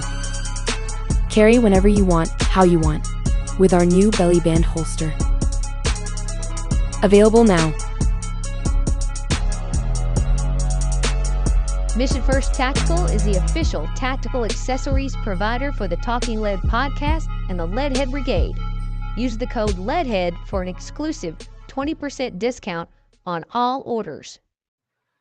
Well, I'm going to go with the complacency too. I mean, and when I say that, I'm not just saying these people are like, oh, they don't care, but you're downrange, you're patrolling, you're driving this road, you've driven it a million times, nothing's ever happened or whatnot. And you're like, yeah, we're going out to this checkpoint, or, oh, we're rolling to pick up mail, or, you just kind of like, how many shows and things have they done and not really have an incident? So they just like, oh, this is another walk in the park. This wasn't a huge rally. This is in the heartland of America, Pennsylvania. He's got a lot of supporters. They probably didn't view the threat super bad. So they're just kind of like going through another day at the office, so to speak. And I know myself and my team, we would always like, hey, things are too easy, too nice. Something's going to go wrong. Always. Every time you start to feel comfortable, that's when you need to like really get your spidey senses going on. And I think they haven't had anything that's really tested them in a while, and things have just been going smooth. So they got lackadaisical. That's a guess, but it's what happens, human nature, and you have to be trained in a way that you don't let that happen to yourself. You need to be at that level, like Jim's saying, when you're that top notch, like you can't let that happen. You can't get complacent. Every time you go out, shit's going to go off. That's how you should approach it. Every time you go out, something's going to happen, and you got to be ready. When my teams would roll out the gate, last thing we'd say before we hit that gate is head on a swivel, man, because today we get hit. And you got to be expecting it. Because if you don't, you're behind the 8 ball. and you may not survive it. So, let's do this. And another, before I get into the listener questions, another thing that shocked and amazed me were the grandstands behind him. How few people took cover or tried to evacuate. Is like everybody's just standing there and they're trying to get a viral video or picture or something. And there's this one dude, he's like in black and he's got like this little black hat on. He kind of looks like, one of the Traveling Woolberries, or what's that band that he's just like standing there like, nothing's going on. That amazed me more than anything, is just the people in the stands and around that were just like standing up, looking around. That is because, I think a bunch of it is I look at the human nature and the human brain thing is it's always seeking data to elicit a response from you, right? Fight, flight, or flinch, that type of thing, or freeze. And if you don't have that data, that information, or been exposed to something before, or you're in a very a situation like that where the scene itself is very upbeat, up tempo. What is that? Have you ever heard gunfire before? Or are you just, is that part of the show because you're so enamored with what's going on that the brain shuts that stuff off and you don't have a fight response or a flight response? You just freeze because you don't know what to do. And I've seen that in several people. Yeah, and I've watched the video a few times, and there are some people that flinched when the shot went off, but then again, I think they just don't. Is that fireworks? Is that whatever? But then the Secret Service comes in and they're tackling him and they take him down, and people are still sitting there, and they just don't know what to do. They just and they're just they're looking around, and then people are saying shooter, a guy with a gun, and I don't know. It's crazy, but I was trying to find that picture of the guy. He's right here. And he's standing up the whole time. Just like, what's going on? Yeah. What's going on here? This is going to go viral on my IG. He doesn't even have a phone. He's just standing there looking like he's high as a kite. I don't know, but Andrew was trying to join us. His phone died, which I told you guys, plug your phones in before we did this. But he's trying to get back on. And go ahead, Brian. I'm going to pull up listener questions while you're responding to that. Jim, I'm interested in what your expertise would be on the short distance that these counter snipers were dealing with, as far as looking through the scope, looking over the scope. How do you perceive how they were digesting this situation at such a short range through scoped rifles? They're probably running low power variables on that stuff. They're probably not running high power optics on that. And in saying that could be a 5 to 25. It could be a 4 to 18. I'm guessing they probably had anywhere from a 3 to 4 to 18 power scope on that. So you can mag down pretty low to be able to assess it and not be overpowered for it. And how there was not the guarantee they got a range card, man. How was that building? It's like they got a range card. I know exactly how far, because that's already been verified. They had distances at all the different points. I'm a sniper up there. I've got that whole place just ranged out. Like, I already know my and there's not even dope at 150 yards. But nice. We use a range card on all of our details, and most especially with venues. And typically, we're not running any kind of counter sniper asset, but we do, by virtue of giving us some sort of idea of where to avoid, what the problem areas are, and given just a real sense of what the world is around you. I think card is an essential thing for an advance, and we have it on every single one that we do. Absolutely. There's a known distance with an immediate response, and there should have been, personally and professionally, there should have been glass on that roof before the former president even hit the venue. There should have been eyes on that. If my counter sniper team's going in, hours before, that is a known position of elevation that a shot could potentially come from. You've got eyes on it. You've ranged it. You've got glass on it. Looking at that stuff. That doesn't mean you have glass on it and eyes on it for the entire duration. But then you also got a heads up that there's this chucklehead freaking up on there and people sending, you got that information there. How long after his shots was the counter sniper shot? That I don't know, you know. I don't know an exact time, but it was fairly quick. Right. So which means, you know, I don't know if they I don't know Good. if they at this venue or on this detail, but there's a technology called Evolve, the Evolve machine. You've probably seen it when you've gone into Bridgestone Arena or the hockey game or the Ryman Auditorium. You'll see the big Evolve machine that you walk into. And Evolve over the last few years has developed a new technology that goes up on a pole, and that can sit in parking lots, can sit in a field, and it can scan an area, a huge area. And anytime it sees a weapon presented, it immediately starts shooting out alerts to the communication system of the security asset. Wow. You know, so I don't know if that is something that was used on that detail, but I'm sure Secret Service has that technology, and it's something about. But even then, you've got a communication issue. It has to, you know, that notification has to go down the line to get to the folks that can actually consume and act on that data. Yeah, and if you're in a counter sniper role and I'm on that roof as a counter sniper, I'm continuing to scan. And how long was that guy on the roof? And I have a dedicated spot that's known high ground. I'm probably paying more attention to that than just the average crowd. In glassing that, just looking for any potential, people coming up on there. And then if I notice it, I don't have to shoot, but I immediately call an asset to that middle or outer ring to put somebody on them. Like, hey, I got a guy doing this. Go check it out. You know, if you do look at a celebrity security or like a band security, you tap the dude in the yellow shirt and say, hey, dude, take care of that, right? While I stay up here and continue to cover. Yep. And that just didn't happen, which, again, baffles me at that level. Like, literally, you guys are the industry standard. Or it took too long to happen, because it did kind of happen, but they were slow. Could have been related, absolutely. Slow rolling it, or like people, what, huh? Who's where and what? Like, it should be like boom, boom, boom. Exactly. Counter sniper team may have said that, you know, and relayed the information, and it died somewhere in between. I'd be interested in what that happened, how that happened. I mean, there's a lot of questions that need to be answered. Not available. I'm married. I'm happy. I was not a SEAL. All right, let's do some listener questions here. Come out and play.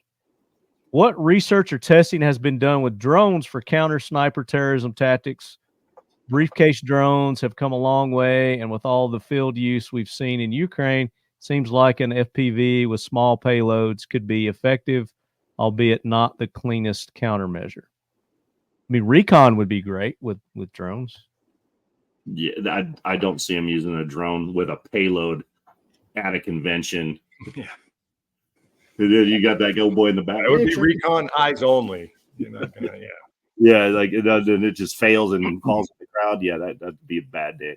I don't see that happening with that type of setup, but that doesn't mean they're not a valuable asset, especially on the recce stuff, or non-payloaded one that you could have an additional eye up there to a command vehicle that can get more eyes on that and have communication with everybody else. Like, hey, drones pick this thing up, or this person, this individual, that's suspect at this location, send uniformed police, stuff like that. Sure, absolutely.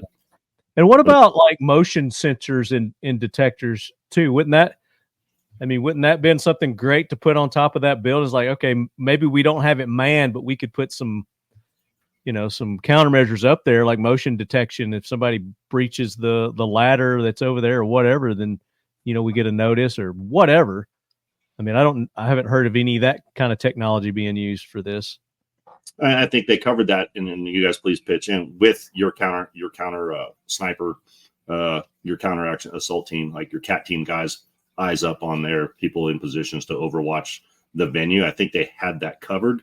I think it really just comes into communication on that, like them to put that type of stuff up there. I don't know that they would consider that in that type of environment.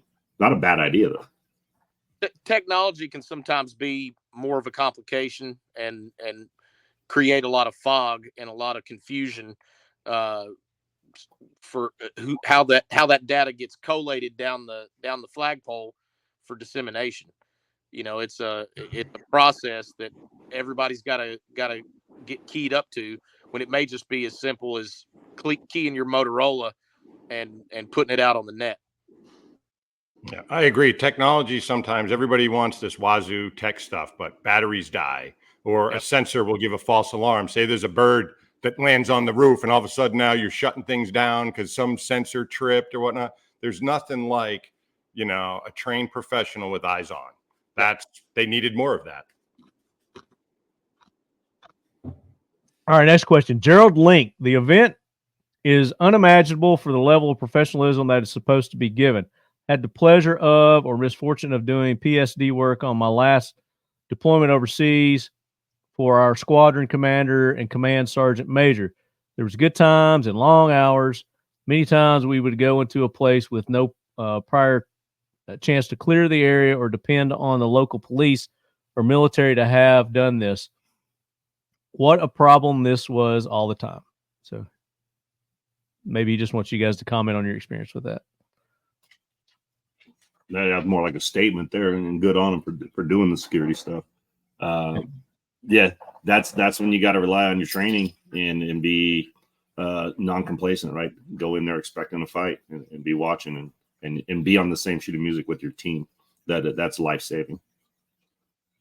Yeah. Yeah, I agree with him as far as, doing that. You're going to go into areas that, when you're in the military and you're going to meet with this governor or different stuff, you weren't able to be there ahead of time. But you know what? This is the United States. That's the Secret Service. They can advance a week ahead of time, 48 hours, 72 hours. Like, I'm sorry for that. There's no excuse as not doing enough advance, to know every potential threat in the building. That is not that big of an area. I mean, volume-wise, but there's not like 15-story buildings with, 10 rows of windows across each one and locking down. Like, that was not the most complex problem. They should have been able to lock that down with the proper advance team. Yeah, I mean, given the area that they had, and I was trying to find a picture of it here. Here's a picture of it here. I mean, there's not that many buildings that you really needed to lock down and have covered. You got some tree lines, but again, we could sit here and Monday morning quarterback this to death. There's a picture of the area there and the stage and the different buildings that were around. But there was also, I've heard reports that, they were requested again, and I know this probably happens all the time, more security detail, and they were refused to get additional security detail there. Well, that's where you start relying on your local assets, your law enforcement, first responders, things like that you can put in the field with them. We do that quite a bit, like that extra ring of security, or and having, especially with a presidential candidate, like what law enforcement is turn that down, right? So, but that guy's question is that he's saying, well, if we had to go in basically in the blind, that's where you absolutely have to rely on your training, your team, your rehearsals, your SOPs, your tactics, techniques, and procedures, so that you don't, because you're already behind the 8 ball a little bit. So that's all you have, right? Yeah. And be able to respond quickly, identify potential threats, de-escalate, and or get out of the area, avoid the threat altogether, because you don't always get the opportunity to say, no, we're not doing it. But what about the other potential presidential candidates? Kennedy has requested for, months a security detail, and they've refused him every time until this has happened, and then they've just suddenly have granted him his protection. How much is that man worth? Assassinated family in America, Yeah. How much is he worth? His dad, was it his dad? His dad was assassinated. His uncle was assassinated. Yeah. I would already have security. I've got that kind of money. I'm buying my own security team. What training you want? What training you had? Like, when you're at that level of like FU money, if you will, like I have no doubt he probably did. But the fact that he requested it and he was denied many times is just, it's again, it speaks a lot to the conspiracy theories that go, with this administration and what they're doing. But next question, tongue for twisting. What type of life do you have to live day to day? Talking about you guys as executive protection agents, after work, or is everyday work even when off? Every day's work.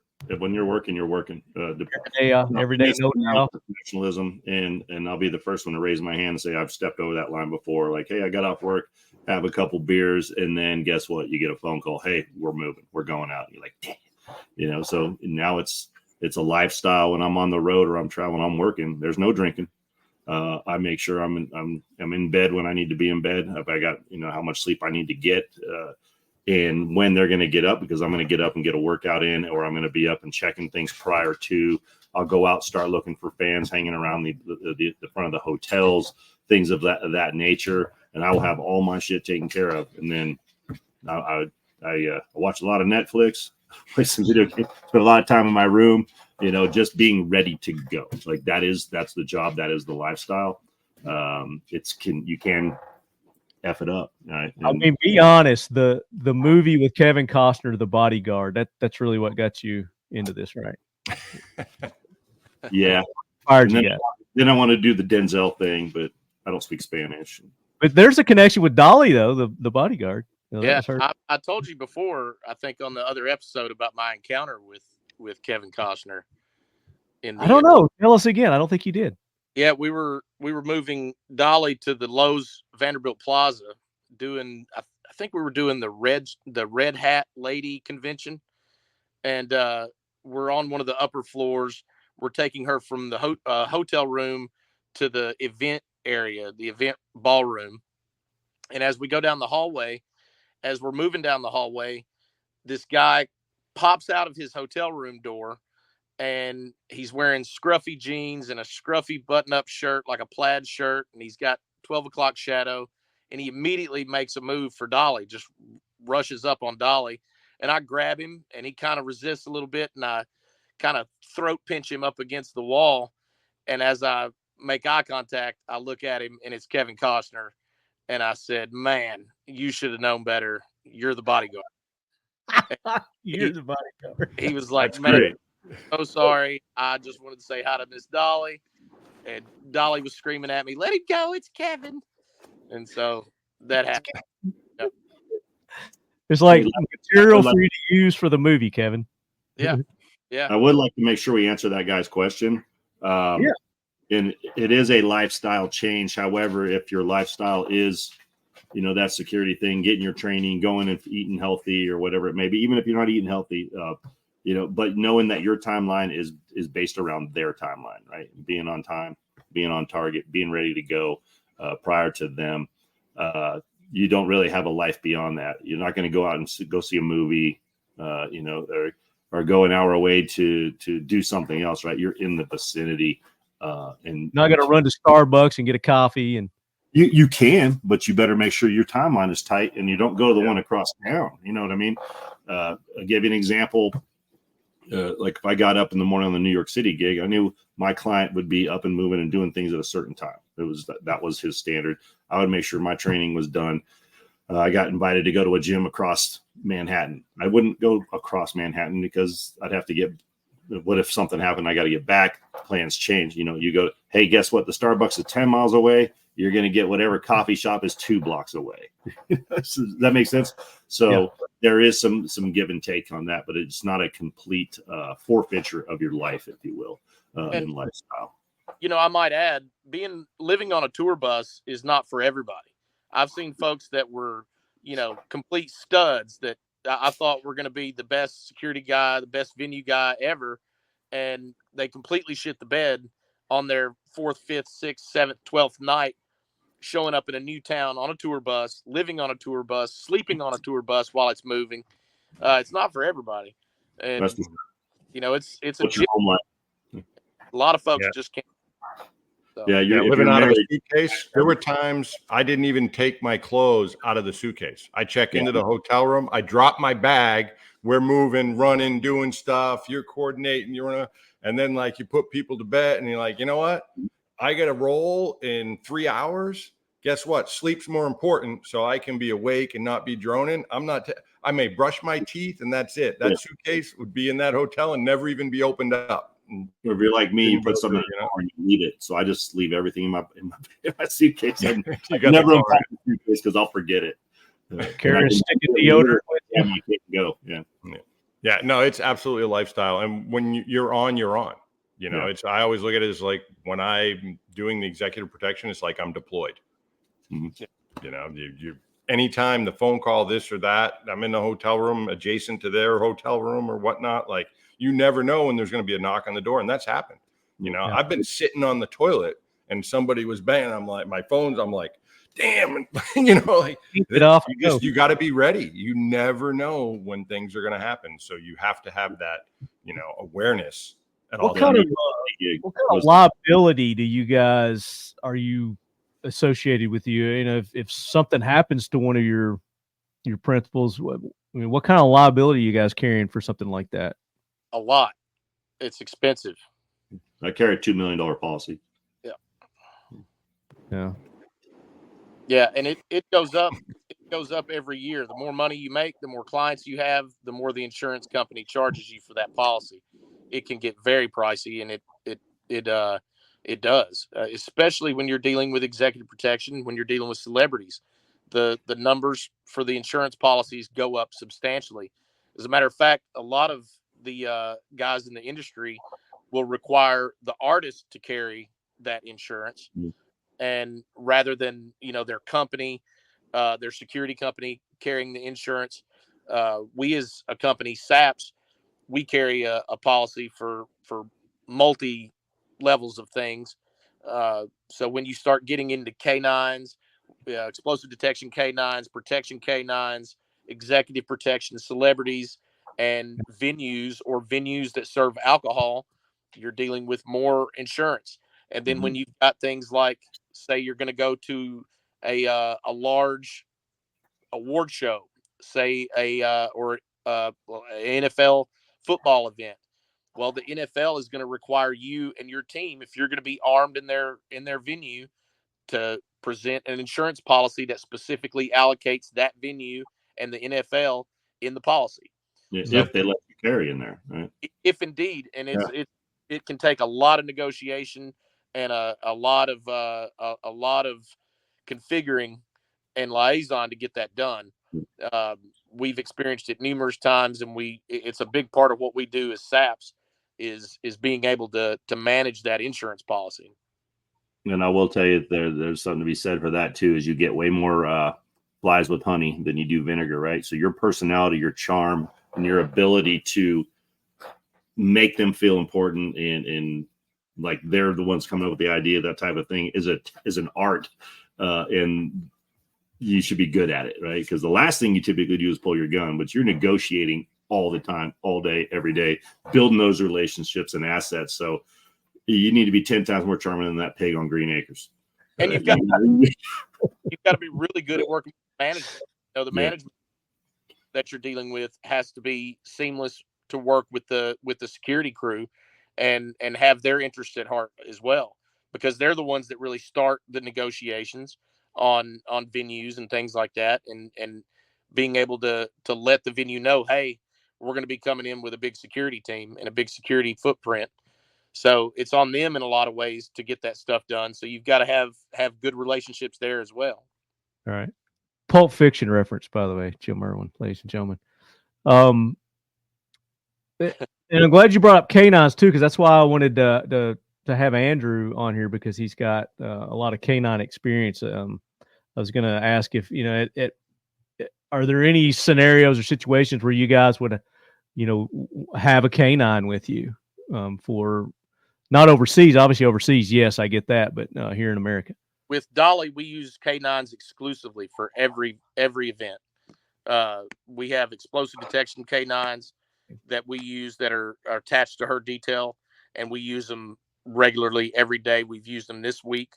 It's something that we in 2007, when we started using canines, it was very much frowned upon, and we were given a lot of flack from venues and other artists, management. Everybody thought we were way overboard with our approach with canines. But over the years, we've been able to show that this is exactly what's needed. And they're not just explosive detection canines, they're arms and explosive detection canines. So when we're in a meet and greet line and I run that dog down the meet and greet line, I'm pulling 4 or 5 pistols out of the line each event, by virtue of just mostly guys that have handgun carry permits or ladies that have a gun in their purse, and we make them take it back to the car, and that's the end of it. But it's something that's essential. I think is extremely valuable for an executive protection detail. Sure. And just like Jim's got his own zoo detail back there. He's got cats and dogs and everything around. I got 8 cats, 4 dogs, 4 horses, a couple cows, fish. But we used canines in Iraq big time. The attack and bomb stuff for that too. Plus, Iraqis hated dogs, so it was even better. Just let them get a little up on the car and everything. Oh, they loved it. It was their favorite. And then we used them on the Taylor Swift detail as well for checking. So part of what I did, or a main part of what I did, was access control on that for like backstage stuff and the workers. It was 3 days to set up her stage. So we had 3 days of people coming in and building in these local crews. And so we were able to use those. We had, I think, 3 or 4 dogs on the 12 protection dudes and 3 or 4 dogs. But when we went overseas, we weren't able to take them. So we contracted usually local law enforcement to come in and do the same thing and use our assets over there. Big asset. You had any experience with canines, Daniel? Yeah, I've had experience with canines. We've, I was never a dog handler myself, but they've been attached, or we've worked with them and used them in screening. I mean, they're a great tool. Absolutely. And I do think a lot of it, though, it's the handler is what makes the dog too. I mean, they're all good because they have to have the relationship, but the ones that I've been really impressed with is just the way the handler can work the dog and how they can go through so many people and it's seamless, and they have a great bond, and it's amazing, the results that they can produce. Like Bryan saying, like he's pulling guns out of people's purses and whatnot. They don't have to go through metal detectors. Like the dog can do stuff like that. So if you have the ability to use one, or if you've ever considered like, should I have a working dog help me out with security? Definitely consider it, because they're a great asset. Let's run through a couple more here, and then we'll wrap it up. AZ Gunzoo, do you regularly run drills and practice different scenarios with the clients or just the protection detail team members? Good question. That's a very good question. That's a great question. And it depends on the client. No clients are like, absolutely not. When we were overseas, guess what, Ambassador? You're going to today, the first couple, or whatever, a diplomatic asset we have today, we're going to be doing rehearsals, and we need you to be a part of it. And then you tell a billionaire, hey, I'm going to throw you in the back of a car, and we're no, you're not. No, yeah, it is client dependent on that. Great question though. And if you have a client that is willing to do it, take advantage of it. That is an ultimate rehearsal, because you absolutely need them to be able to have that fight flight response. We don't want a freeze response. They need to be moving, and they need to know what is going to happen if something happens. And rehearsals are absolutely what set that base. Yeah, and the client needs to know what's going to happen. So it's important to explain the situation and how that's going to work if indeed it does happen. You don't necessarily have to throw somebody into the back of a car or practice an evacuation drill with them, but just giving them the idea of what it's going to look like, what it's going to feel like, so that they can envision it before it actually happens. Yeah, you don't just start hitting them with flashbangs. You got to at least do a talk through at every venue. Like, hey, we're going.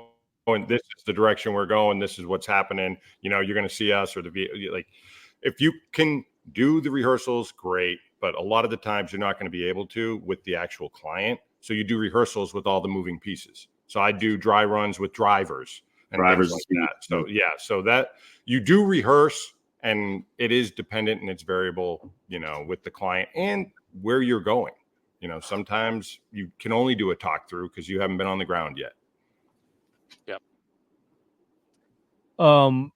This is something I meant to ask earlier. When you're at like these award shows, you're at the like these concerts where there's multiple bands and whatnot, and you've got multiple security details, executive protection details. Are you ever bumping dicks with these guys, or how do you guys work with other people's security details? Absolutely.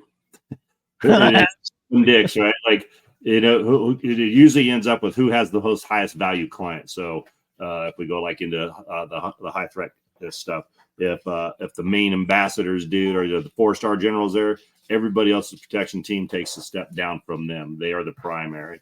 But when you're on equal playing grounds with like a venue thing, it's like, and you have 20 bands or whatever, it's kind of like you just try to get along with everybody. Hey, you guys good? Hey, you think we could do this or do that? But usually there is a pecking order. Yeah. In the diplomatic or high threat stuff that I've seen. Yeah. And there is the mutual respect. Like you respect the guys that are doing it. You know what they're going through, what they're dealing with. So you help each other out a lot.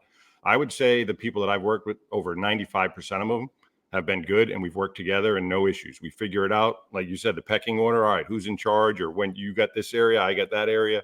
There's only been a couple times where I've had an issue. You know, and one, I'll give you a quick story because I know you love stories, Lefty. So I'm in New York City. We're at an after hours place, and I got the after hour party room. So I'm right there at the door at the entrance, controlling the entry point. And this guy walks in. So I stand up and I'm like, hey, can I help you? Who are you here with? What are you doing? And he's like, well, who are you? And I'm like, no, you're entering my room. You know, I'm controlling this area. Who are you? Why are you coming in? And he started to buck up. I'm like, oh man, this is going the wrong direction. Well, luckily the manager of the it wasn't a venue, but the party or whatnot was like, hey, that's so-and-so's guy. I'm not going to drop any names for this, Sure. But it was like, afterwards, I'm like, brother, man, come on.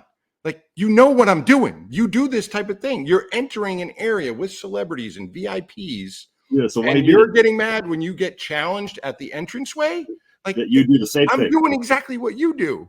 Like, hello. And he was a dick. And he was one of those big, I forget who said it, Brian or Jim, like the big muscle head. You know, he's hired for the muscles, the intimidation factor. And he thought, well, it was a rap guy that was there. Is that?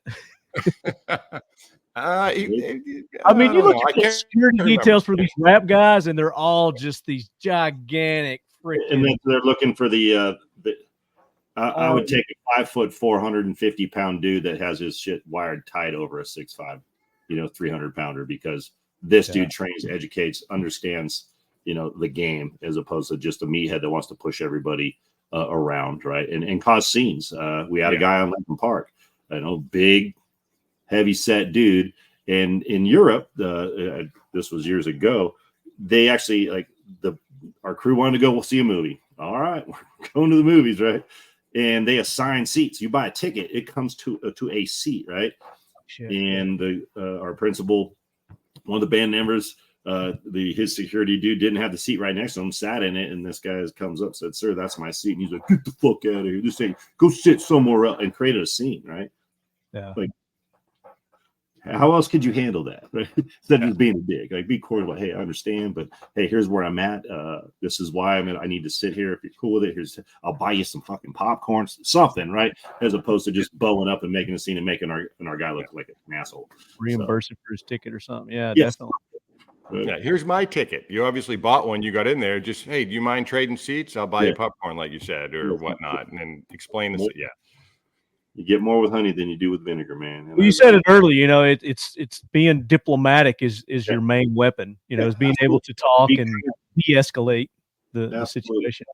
So that leads me to our final question, and then we'll wrap this up. I've got a couple of listeners here that are asking Fled Munitions, Jerry Black. There might be another one, but basically what their question boils down to is, what kind of a person does it take to dedicate their life and career to to this type of service. And I'll kind of leave it at that. And I think we're kind of getting an idea from you guys as to what it's going to take, but just something else that you would add if somebody's thinking about getting into this line of work.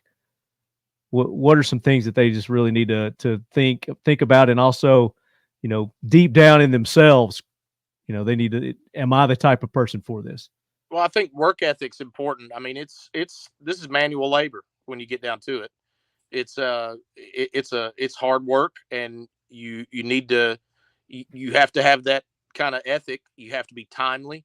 Being timely on time is the most important thing you can do in this gig as far as presenting yourself. You have to have somebody that can think on their feet, somebody that can talk to people. I think it's important to have those hard skills as well. If you're going to have somebody that's actually an armed professional, somebody that's carrying a weapon in their job, then they need to be a precision shooter. They need to be somebody that's the best of shooters, So I think that's one of the essential things is just being a hard worker. And that comes from the kind of backgrounds that these kind of guys have, from the military, from law enforcement. But even, I've seen guys that are linemen or, concrete workers that have changed careers and gotten into executive protection, and they're good at it because they're hard ass workers. But they dedicated themselves to that profession. So they're going and getting the hand-to-hand and physical training. They're getting the weapons training. They're getting the diplomatic, then being able to.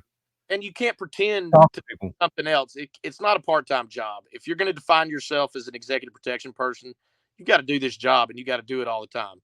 You can't be, a coffee barista on the side and do EP work. It's just not how it works. You've got to define yourself at it. There's going to be downtimes, especially when you're starting out in this industry, and you just got to keep grinding at it. And sooner or later, you'll build up, and you'll build up clientele. You'll build up reputation. You'll build up bona fides, and you'll become good at this job and respected in this job. Something I would add to that is he's absolutely right on that, and it is a commitment. So what I have found too is there is a characteristic that I see works best. And I'll tell you, I'll be the first one to tell you, you don't got to be a Delta Force operator to do this job. Most of them are not good at it. And it's because they lived that lifestyle where they were the focal point, right? Everything was built around me being able to do my job, right? So when you come into this job in the civilian side of things, there's a lot of selflessness, humility that has to come with it, and put others in front of yourself and things you might want to be doing. And then also have a massive, if you have a family, you better have a massively supportive backstop, your family, right? That supports it, or it'll crumble you. If your family isn't behind it 100%, it'll destroy it, because it is absolutely demanding of your time, and you must put it first before anything else to be very good at it. Does that make sense? Well, absolutely. Absolutely. And I would echo that. You gotta be selfless, because it's not about you. It's about your client. It's about the mission. So you are living for that other person, to protect, provide, keep them secure. And you need to live that way, or you're not going to be successful at the job. And having a family makes it so much harder. If you're married, your spouse is going to need to understand that the phone's going to ring, or you're going to be gone for a certain amount of time. There's so much that drains from you. It takes a special person. If you have the hard work ethic and you're a people person, because you're going to be dealing with people, you got to read the room, read people like we were talking about before, and you have to be selfless, because that other person that you're working with, that's your world at that point. It's almost like having a child. You're raising a kid, you're all about that kid. Well, the client, they're not kids, but you got to look after them and take care of them the same way you would with the caring. I will add to that is with this is what I've seen, and I'll tell you firsthand that I've fallen into the trap, because I do have a pretty interesting background and have done some pretty neat things. Your clients usually don't care. They hired you before because of that, but they don't care. They've got their own issues, they do their own things. So it is absolutely a profession of be seen, not heard. When asked a question, answer it. Be candid about it, answer the question. But you're not there to create conversation and become their buddies. A lot of times, they must initiate that, and then you still need to be able to manage that and not go overboard. And I have done it. I got spoiled with that ambassador in Bosnia, who absolutely loved me, would bring me over to dinner. And then I take that like, oh, the next guy's going to be the same. Guess what? I got fired because they don't give a fuck about you. You're an asset and that's it, right? Like you're there to do a job and they don't want to hear about how your cool Rambo stories or this or that. They don't want to do it, right? So it's literally a job. Be seen, not heard. Carry yourself professionally. Be kind. Be selfless. Right? And it's not about you. No matter how badass your background, career, or story you have, don't say it unless you're asked. Yeah. One of the first things we tell new hires that work with our company is keep your mouth shut. Don't talk to the client unless you're being talked to. Just, minimize the talk. It'll kill your job. Quickest way to turn off a client. Children should be seen and not heard. Yeah. The Firebird M50 targets are a new, low-noise version of our popular 50 bio-detonating target. M50 targets are self-contained, pyrotechnic reactive targets that are legal, safe, and easy to transport. Use the exclusive code TL15 for 15% off all orders at firebirdtargets.com. Firebird Targets is a proud sponsor of the Talking Lead podcast and the Leadhead Brigade. So, this is the Talking Lead podcast, and we're known for rewarding our audience. And today, for the people who participated in our questions, we're going to give away a Mission First Tactical Drinky Drink. Oh, that's cool. May not be this one. This is mine. I've customized it and everything, but it'll be something similar to this. So I will start with, let's let Daniel pick a number between 1 and 30. And that's going to be our lucky 23. winner. There you go. You'd have to pick one right there, wouldn't you? And the winner is Tongue for Twistin'. All right. So congrats, Twistin'. Those that thing's email me talkingled@gmail.com and give me your address. We're going to forward it on to our good buddies over at Mission First Tactical. And they're going to hook you up with a drinky drink. And I think Daniel's got one of these, don't you? Yes, I have a couple of Mission First drinks. They're great. Right. My kids actually try and always steal them from me because they think they're so cool. I bet they stole those bags from you. One of them. I wouldn't let them take them off. So our next giveaway is going to be SEAL 1. They're going to get a packet of SEAL 1 complete gun care cleaning kit. SEAL 1 and done. So we'll let Brian pick that winner. Brian, between 1 and 30. Don't pick 23. 18. So I'll just count up from that. And the winner is J. Edgar Paradox. All right. Congratulations. J. Edgar, congratulations. You get the lube. You got lube. The gun lube from SEAL 1 and done. And if you want Mission First Tactical, they make holsters, they make magazines, they make AR accessories. Use the code Leadhead and you're going to get 20% off. Just go to their website. You'll get 20% off anything on their website, even if it's on sale. That's how much they love you, you Leadheads. And then SEAL 1, you can go to their website, seal1.com, and use the code Leadhead, and you get 25% off any of their products on their website as well. I forgot to tell you, Marty, my company, Shooting Performance Institute, is coming out with a new gun lube called Hawktua. It should be available. I hope you patented that because there's everybody else is coming out. Everybody else is coming out with that gun lube too. But there you go, Leadheads. I hope you enjoyed this episode. Very educational. Leducational is what we call it here on the Talking Lead podcast. And I greatly appreciate you gentlemen taking the time to join me, especially on such short notice. This has been a great episode. It's probably one of my favorite episodes that I've done this year so far. So Jim, thank you so much, brother. Appreciate it. Again, give your company a plug. You got training courses coming up. Yep. Let us hear about those. shootingperformanceinstitute.com. We'll put them on the website. We got our training, anything from a yard to a mile. Do have a lot of post certification stuff too for my LE guys. We definitely give a discount to law enforcement. I do travel out to do that. We did stuff in Oregon, North Dakota, Texas, Alabama. Been all over with it. I don't have to be Tom Brady, but Tom Brady's got a coach. So even if you're pretty good at what you do, I'm very good at picking out and helping you fine tune that stuff and make you a better shooter, regardless of the platform. Except for shotguns. Last time I used shotguns, we were just blowing doors off of hinges with them. So do that. Give that website again. shootingperformanceinstitute.com. And on the socials? Jim Kraken 1, Kraken, the number 1 on the IG and Instagram. Appreciate the follows. We try to keep some products out there, do some posts. I'm not the best at it because I'd rather be in front of the camera than trying to figure out how to put it on the damn social media. I got a guy for you. Sweet. We'll talk because that's my fail state right there. Yeah, mine too. Daniel, again, appreciate you. This is your second episode. So great to be here again. I appreciate it. No, absolutely. So give your I think I've got yours pulled up here. Sorry, Jim, I didn't have yours at the ready.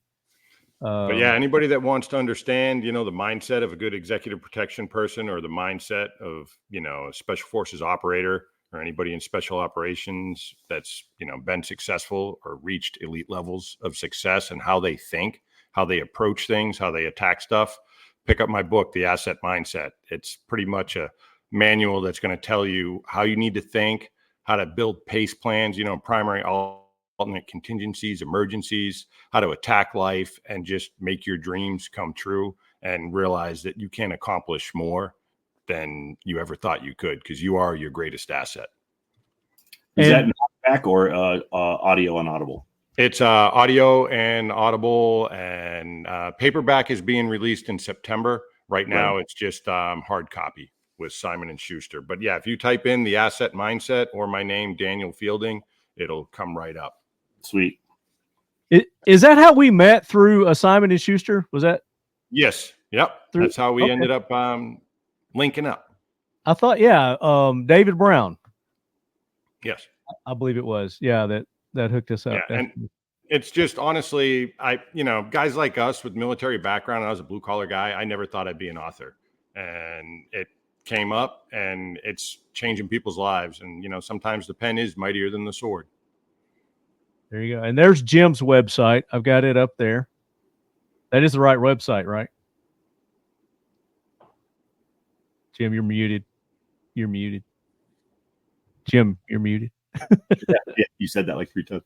Yeah, it's funny. Like, I got this Kraken logo and nickname, and I don't even like the water. I was an Army dude. I'm an air and land guy, but anyway, the nickname stuck, so we use the Kraken for the logo there. That's funny. And Bryan, what do you want to plug there, man? You got so many things going on. Yeah. So Tennessee Rangers, TennesseeRangers.org, and that's our charity. So hit us up, send us a donation, join us. We have a grueling in-doc process that we select our members for. We just finished with 2024 summer in-doc, and it was a grind. It's a real gut check for folks that want to join it. You don't have to be former military or law enforcement, but many are. But we take folks that are not, and we'll train you up. We'll get you through our selection process, and you can be one of Tennessee's best men. Also, SAPS, Squadron Augmented Protection Services. That's www.tnsaps.com, and security services of all types. So say that again, to www.tnsaps.com. I'm going to pull that up. There it is. Us. And we are always taking new customers. We run numerous venues within Nashville, Birmingham, Detroit. So we've got a lot of executive protection stuff that we do. We run security at warehouses, bars, live music venues, etc. So if you need help on that front, if you need good professionals, sharp folks on your detail, on your security functionality, holler at us. We've got the best guys in the business, bar none. There you go. And then for Andrew, he is a failed state and relapse, the cost of war. You guys can go to Amazon. Let's see if I can pull that up. Did that come up there? You go to Amazon and you can check out his books. And then he said the third one is on its way out. So it's going to be a trilogy and they're working on a TV show. I hope that works out for him. That's going to be awesome. But we'll try to get Andrew back on another episode. I know he dropped out there on us. But again, thank you guys so much. I greatly appreciate if there's anything that I can do, Talking Lead can do for you guys. I'm here for you. All you got to do is reach out and say, hey, Lefty, we need this, and I'll help you. All right, well, appreciate you having us on. There's Thank a lot of toxic masculinity, and I liked it. I like it a lot. So, Yep, fun. Leadheads, go and support these guys. Go to their Instagrams, go to their websites, follow them, give them likes, let them know you're Leadheads. And until the next episode, as always, keep your loved ones close. And then my guest will say, and your firearms closer. And then what And do your we say? firearms closer. And your firearms closer. Firearms closer. Adios, gentlemen. There you go, guys. Appreciate it. I'll be in touch with you. Shoot you links when this drops. She said she gave me an